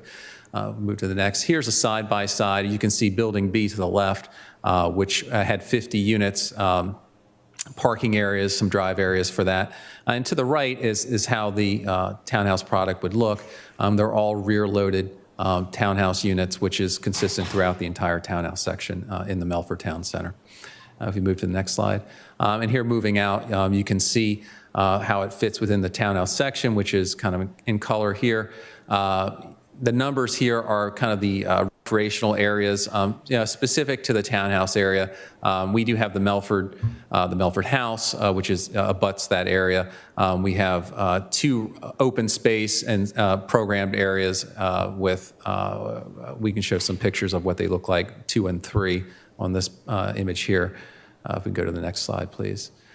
So here's one. Again, this has already been approved, and it's coming. It has an open lawn, accessible walkways, seating walls, decorative plantings, interpretive educational signage. If we can go to the next slide. Here's another section in the townhouse section with bench seating, playground tot lot, another open lawn, active recreation area, and a pavilion, and some stormwater management plantings. If we can, I think that may be the last slide.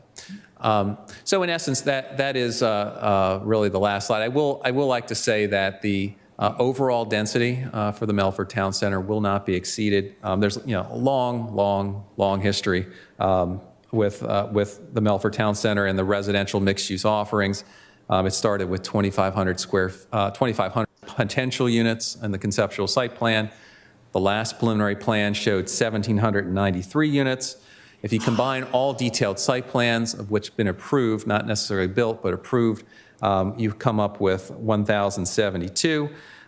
If you include the additional 28 units here, we'll be at about 1,100 units once we have the detailed site plans revised to include these townhouse lots. So we're still way under the maximum density, but we feel that we're developing at the right pace, at the right size, at the right time. And we appreciate your consideration of this request and hopefully your support of this application. And I'm here and our team is here to answer any questions that you may have. Questions at this time, anyone? Hearing none. Would you, Councilman Brady? Thank you, Mayor. Real quickly, if you could explain, this project is kind of overlaying what was approved in DSP 22043, correct? Yes. Are there any ripple implications with the previous approval by doing this? Well, we'll have to go back and do a staff level amendment to that detailed site plan to show the townhouses there. Right.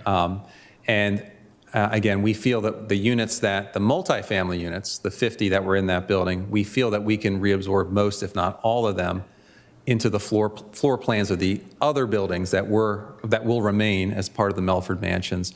That will also require a kind of a floor plate revision in that detailed site plan, which is in that same detailed site plan that we would reflect that either in a concurrent revision or a separate revision in the future once we've worked that out. Moving forward on this basically stops your clock on the other project till you do the modification, correct? Well, there's 9 other buildings that are separate standalone buildings that can go forward. In fact, the site's already been it's already been graded. We feel that we'll start paving in the fall, provided the economic climate financing allows for it. They'd like to move forward soon thereafter. So we're looking forward to breaking ground. The Aspen's doing really, really well. We'd like to capture that momentum. Again, there's a lot of factors at play, but we'd like to hopefully move forward in the not too distant future. Yeah, today's market didn't fare too well, so. Yeah. Thank you, Mr. Mayor. Thank you. Any other questions? Councilman Estelle. Just want to say a really big thank you to the St. John's team. You guys have truly set a high bar with the product at Melford. I had the opportunity to visit some of the apartments, tour some of the townhomes. I understand that we have a couple local elected leaders who might be looking at buying there soon, so good luck. But I just wanted to say, you guys, there's been a lot of talk about economic development lately. You guys are really delivering in a meaningful way. You've been wonderful citizens. You're delivering a high quality standard, the types of businesses that have come in, a lot of medical services back there, a senior assisted living facility. You've got the 911 call center back there, at the Holocaust Museum archives back there. I mean, there's a lot of really quality and important assets. And for all these years, you've been paying all your property taxes and haven't asked for a TIF like everyone else has. So kudos to you. Thank you for being good citizens and good stewards. And I appreciate your presentation tonight and look forward to getting this done. Thank you. Thank you, Councilman. If there's no other questions, I will open the public hearing. Oh, Quick comment to staff, if I could. go ahead. Just, and I've raised this privately and I think publicly in other ones. I like to ask staff to press applicants when they provide documentation. If you go to their 2 drawings in the package that was submitted, you cannot read anything on it because the resolution is so poor.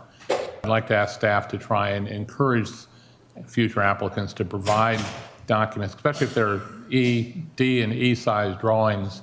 You shrink them down to a PDF, you lose the ability to read them, and then I'm sitting here trying to figure out what does this thing mean. So just a critique. Thank you. Okay, having no other questions at this time, I would like to open the public hearing. Do we have anyone? No, Mayor, there's no one signed up this evening. So having no one signed up, I am now declaring the public hearing closed. And this is an action that we can take tonight, and I will open the floor. No motion from you. You want a motion? Yeah, we open the motion. Thank you, Mayor. Yeah, I would like to move approval of preliminary plan 4-24007 on Melford Towns for approval. Second. It's been moved and probably second. Any discussion? Hearing none, I will call for the vote. All in favor, please respond with an aye. Aye. Opposed, same favor? Nay. Nay. Having said that, the motion carries. Thank you very much. We will now be moving on to item C, the city's transportation priority list, and I will turn it over to staff. Thank you, Mayor. This is Joe Meyer, the Planning Director again. I just want to introduce this item.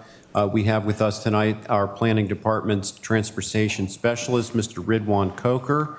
The goal of tonight's meeting is to present to you the priorities that the council has for transportation facilities in Bowie. The goal is to try to get your input tonight so that we can fashion a letter to both the state and the county, and that would serve as the basis for your policy for different transportation projects in the coming year. So I will allow Mr. Coker to make a presentation and will be available for questions and comments. Thank you. Good evening, Mayor and Council. I'm here to present the City of Bowie's 2024 transportation priority list. Every year, the city prepares letters that go out to the state and county indicating the city's transportation priorities for the upcoming fiscal year. First, it's helpful to explain the stages that a transportation project moves through, starting with project planning, where we define the scope and limits of the project. Second, we'll be designing and engineering, where the project is designed and engineered in detail. Next, we have right-of-way acquisition, where the agency or administration overseeing the project will acquire real estate for the right-of-way. And for the final stage we have which is construction, where the project will be constructed. For us here at the City of Bowie, we plan on recommending with their approval of council, the 3 highest transportation priorities on our list, which are Maryland 197, Maryland 450, and Church Road. For the state's Consolidated Transportation Program, or CTP, the project list has changed from the previous year. For Maryland 197, from US 50 to Maryland 450, engineering is about 30% design, and as you all may know, SHA held an open house which provided attendees an opportunity to review the design details and submit comments for review. The majority of the projects on US 301 have been removed from the development and evaluation program, primarily due to being an older corridor level project and/or lack of funding. This is something our state delegates and county council members are aware of and working together to get these projects the funding needed and back on the CTP. For the state transportation projects, the city still views moving Maryland 197 through the design and engineering phase to right-of-way acquisition and eventually to construction. The city also views sending a letter to the state for the re-examination of Maryland 450 from Stony Brook Drive to Racetrack Road with the city's aim of creating a Bowie Main Street.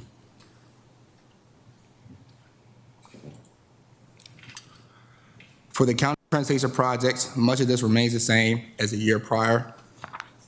The WBNA Bridge over the Patuxent is complete as Anne Arundel County plans on doing their final walkthrough next Thursday and anticipated to hold a ribbon cutting for the bridge at the end of August or first week of September at the latest.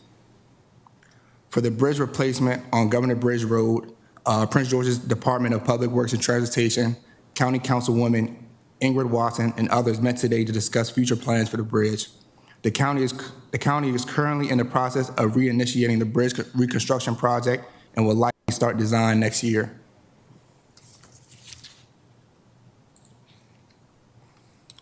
The recommendations for the road county transportation projects nearly stay the same as the year before.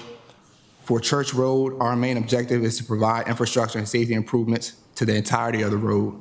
As of today, we are working together with the county and focusing on the segment between Wilmore Road and Maryland 214, as this portion is funded in the approved CIP and budget for the county. As an update for the Racetrack Road Improvement Project, the county informed the city that they have officially restarted the project, and as they will need to re-engage the consultant.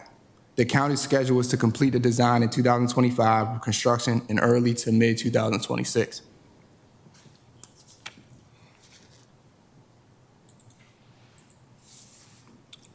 Similarly, the trail and sidewalk projects nearly remain the same as the year before. For our trail and sidewalk projects, the proposed pedestrian bridge over Maryland 214, a grant application was submitted in May to MDOT's Transportation Alternative Program, or TAP, to fund the design and engineering. The city and Prince George's Department of Public Works engaged in a meeting about the potential Pin Oak Parkway Extension Trail, discussing potential alternatives, constraints, and acquisitions. We asked council for approval to add this to our transportation priority letter to the county executive.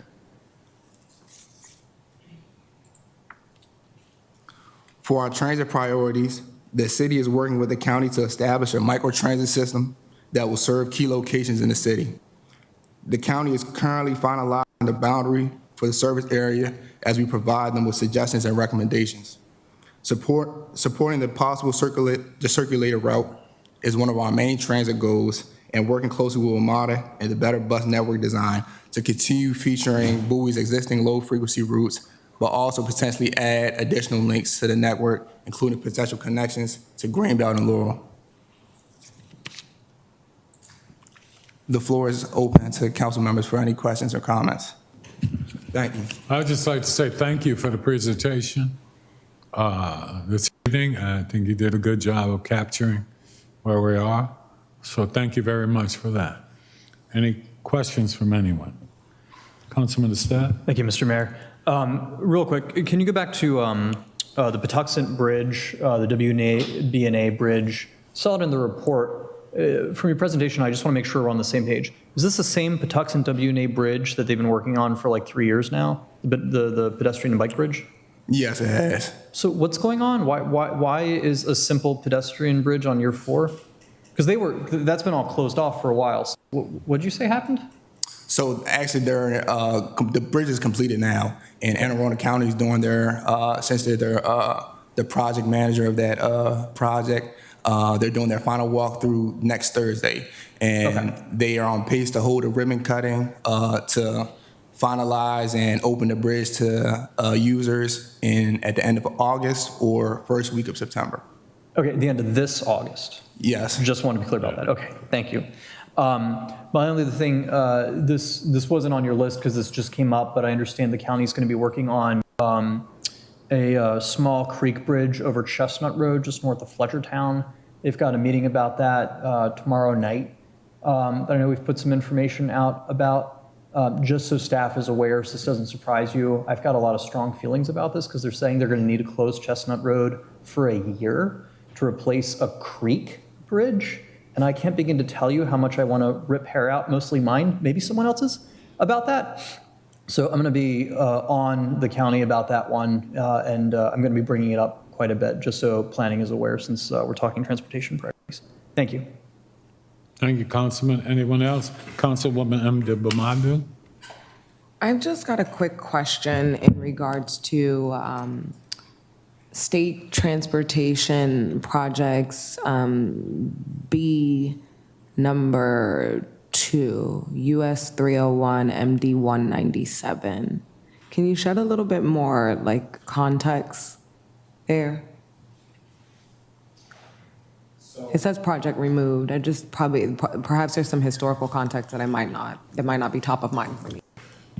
So just to make sure, you're talking about the design and engineering projects, number 2, Maryland 197 from US 50 to Maryland 450? No, hold on one second. I might be on a different page than you. State. Okay. US 301. Yeah. Oh, that's number 1. That's number 1 on the list. Oh, okay, sorry. I think I found it. I think it's still. C. It's, okay, yes. I think it's fine, because I think it's still remaining. Let me confirm that US 301 is still remaining on the priority recommendations list. Okay. I want to confirm that with you. So this project has been removed from the CTP. It was on the year before, but due to a lack of funding and it being an older corridor level project, the state removed it from this year's CTP.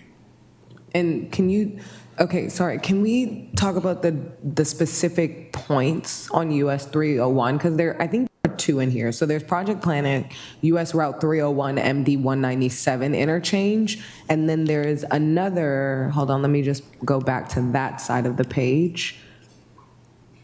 There's the secondary one where it says the upgrading of US 301 from Excalibur Road to MD 214 include funding for project planning and or interim capacity improvements for both the northbound and southbound lanes. And then it says the remaining priority recommendations on the list from last year included.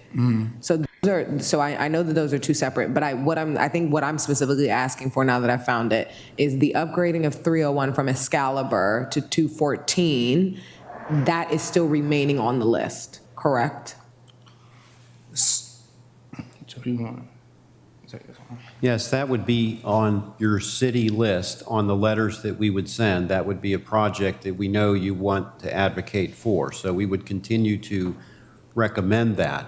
I think what Mr. Coker is saying is that the state made a conscious decision to drop their projects that have been on hold year after year involving US 301 and Route 3. So those projects have disappeared from the state program, but that doesn't prevent the council from continuing to recommend them. Right. Let me ask you a follow-up question to that, because I know that we just did a really big town hall regarding US 301 here where there were a ton of constituents. Is there anything else that this body can do specifically in regards to that matter to re-emphasize the importance to the state, even though they have dropped it, besides including it on the list? Is there anything else that we can do there? So I think the letter to the county and the letter to the state is a good start. Okay. Any meetings that they hold in the near future, it would be nice if we have some support. I will contact our MAPS group to go out and kind of establish that we want this project funded in the near future. And if we can just make this more known to the SHA and MDOT and to the county as well, if we can get the county support as well, that would kind of, I want to say, boost the level of interest to the state, so we can get this project funded. And I think that's a really great point. May I also emphasize, I really love the language here, and maybe we should highlight that a little more, where it says include funding for project planning. That's standard language, but I like the or interim capacity improvements, because the consistent argument that I have heard from our specific District 3 engineer is that the study that was done in regards to the improvements for US 301 are just severely outdated, and the studies now need to be recompleted or redone, and there's no funding for that study to now be completed. And so what I've now pivoted that argument to now address is, okay, then what are interim capacity improvements? If it's not recommended at this time, that you can fund a new research study to really understand what needs to happen to 301, because they stated that the study was between 7 and 9 years old. So I really do want to see if there's any possibility to just emphasize the interim capacity improvements so that we can emphasize the burden that our constituents are experiencing on US 301, so that they know that it's not just about the planning that our ask is, but also and/or anything else too that can alleviate that burden as well. Thank you. Any other comments or questions from anyone? Mayor Pro Tem for Wolf. Thank you, Mr. Mayor. Appreciate it. Church Road, the northern section, there's, I don't know, maybe a 2/10 of a mile or 3/10 of a mile section that does not exist on the, the new right-of-way has not been completed. Can we add that in? It's a minor ask and separate it out as a specific request, because I think sometimes there's a lot of focus on Church Road from, 214 to 450, and nobody focuses on this one little segment that would provide a lot of relief in terms of safety and quality of road, that 2/10 of a mile or something like that, that is all but near, then you'd be completely upgraded from 50 all the way to 450. And that would make a significant improvement. So if we could put that in as a special note, I think that another thing that I kind of look at here is that we know this is some slim pickings in terms of what's out there for available monies. So asking, for example, for a new interchange at 193 is basically a throwaway request. Nobody's gonna answer to that. And nobody's going to provide us an interchange at 197 and 3 or 301, excuse me. So those they become meaningless asks at a certain point. Meanwhile, the improvements that Councilwoman Ndebumado is speaking about, which is upgrades to the current footprint to improve capacity, while they aren't going to be cheap, is a lot more reasonable request and may find some favor if we approach from that more, quote, reasonable financial side, and people can look at it and say it's not too big an ask. So I think that probably is. We also have an ask for 197 for the 2-lane section. Can we move up in the list the section that is further up on 197? Again, a smaller ask. It's not rebuilding the world, but there's been discussions, a study for, getting rid of the suicide lane, between Bowie State and that area up through to the new 450. And if we could put that in there as well, I think those are a lot less, overreaching, if you will, if we can put that out there. Thank you very much. Good. Any other comments, questions? Councilman Brady? Thank you, Mayor Adams. First off, I'd like to thank my two colleagues for picking up on what I've been pushing for since I got on the council, and that is basically an incremental approach to 301.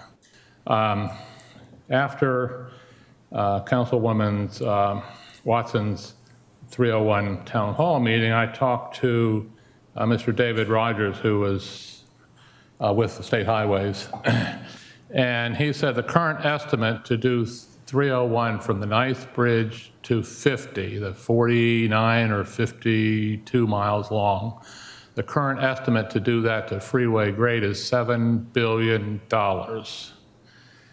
And I hate to say it this way, but probably a cold day in hell before the state has that kind of money. Now, when I left the council in 2014, The interchange at 197 and 301, basically the project limits were Excalibur up to 50, was $380 million. That still is probably small in comparison to what it would be if they upgraded it. So I have been saying for the longest time that I think we need to get the state to kind of bite the bullet and do capacity improvements basically from Upper Marlboro up all the way up to 50.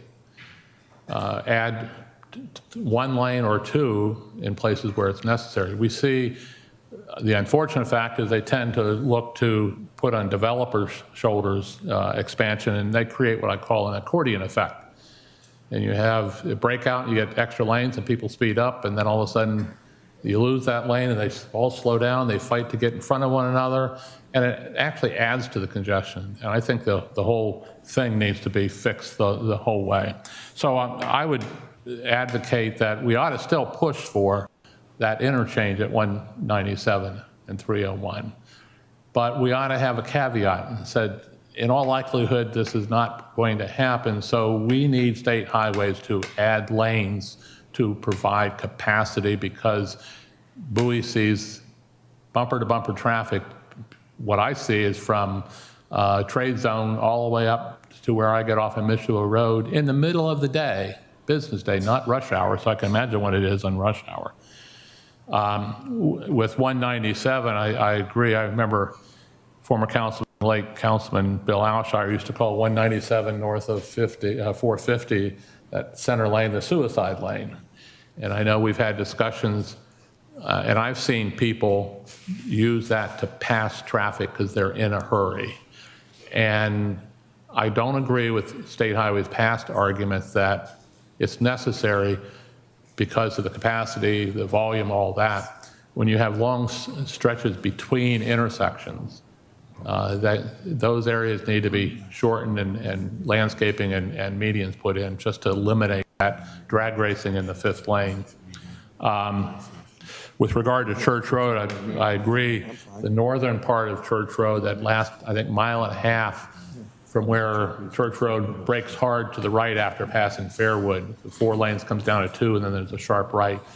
It's a slight meandering over to the west there to come out opposite, is that Hillmead? No, that's not Hillmead, which is, but anyway, there by Aldi's. We ought to press the county, we ought to suggest they do the whole Church Road improvement. If they can't do the whole Church Road improvement, they need to break out 2 subparts to that. And the first one is the northern point there by where Aldi's is. And that'll do what Councilman Dufour,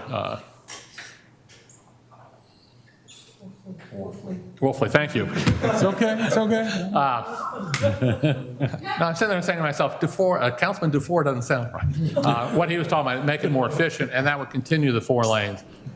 South of, between Woodmore, Mount Oak, and Central Avenue, there is a very serious safety problem there by the Church Road Park, the city park. And 20 years ago, a young man lost his life because of a traffic accident there. And actually, that was the impetus for me to press my former council members to get County Councilman Doug Peters to do a study, which came up with improvements. They broke Church Road into 4 sections. And the only improvement that resulted from that was the realignment of Mount Oak and Woodmore to make it a signalized intersection. But we ought to offer in that suggestion, it's only about a mile length, that the city would be willing to give up some of the land as part of the park in order to straighten that out. Because the western side of that point is Belt Woods, which has certain severe restrictions on what can, I don't think any of that property can be used for the road construction. So Gotcha. We ought to leverage it a little bit and offer up our property to straighten that up. And it doesn't have to be, I wouldn't expect them for a mile to go 4 lanes with a median in the middle, then come back just for a mile. Just straighten the road, get rid of those trees, get rid of those hills to eliminate the safety implications there. When there's a reference to the issue with 197 between Kent Hill and 450. I think the letter last year said it's been on the books for 30 years, it's been issued for 30 years. I can tell you it's been an issue for over 40 years. And it played a pivotal issue during elections, and I think in late 80s in the city elections. So it's been a problem. Actually, I think 87 there was funding for it, and then County Exec Glendenning pulled it because there was controversy in the city of Bowie. They put the money elsewhere, and it's unfortunate because we've been living with the problems ever since. So I think it needs to be emphasized that that needs to move forward with regards to state highways, because it's a problem that has been here for too many years. And then just to follow back on the issue about the landscaping in the median of 197, in this thing it talks about landscaping on the median areas between Rockledge Elementary School, but doesn't say where. So it'd be helpful to understand. I would say that whole length and not just that. So with that, we need to focus on the things that are serious and severe.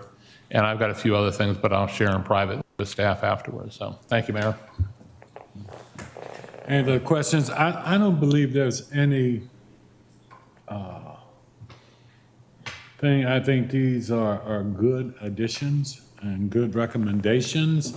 I don't think we need to do anything other than agree that we can look at trying to incorporate these in there with the council's approval. I'm just looking for a head nod. We're all good with that. Okay. Can we make those recommended changes as best we can? Yes, that's what we were looking for, was your concurrence and your detailed comments, which we will put into draft letters, and we will send those through your package. And if you want to make further changes, you can let us know. Sounds good. Thank you very much. Thank you. Thank you, Council. At this time, Mr. Mayor, I'd like to make a motion to adjourn, please. Second. well, I'd like to say thank you Question, I'm sorry. to all my council Excuse me? members and everyone, and the city You gotta clerk say has that you're something. not doing it since it was published. All right, Mr. Mayor, I've been informed that we need to clarify. I'd like to adjourn without moving to a closed session. Is there a second? Second. Thank you. It's been moved and probably second. Any discussion? Well, I'd like to talk about what's been Thank you, everyone. I do want to say thank you to my council member and to staff and everyone. We will now call for the vote. All in favor, please. Aye. Opposed, say in favor. Hearing none, motion carried. Thank you, everyone. Thank you to those who stayed with us. And to staff, thank you very much for your presentations. Everyone, have a good evening.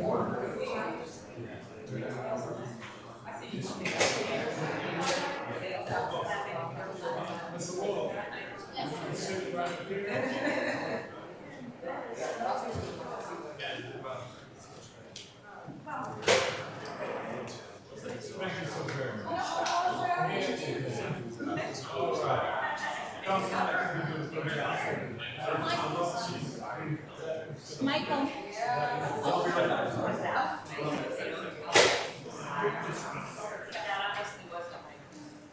Hey, I'll take care. Everybody be safe. I'll get it out. I know I'm already up.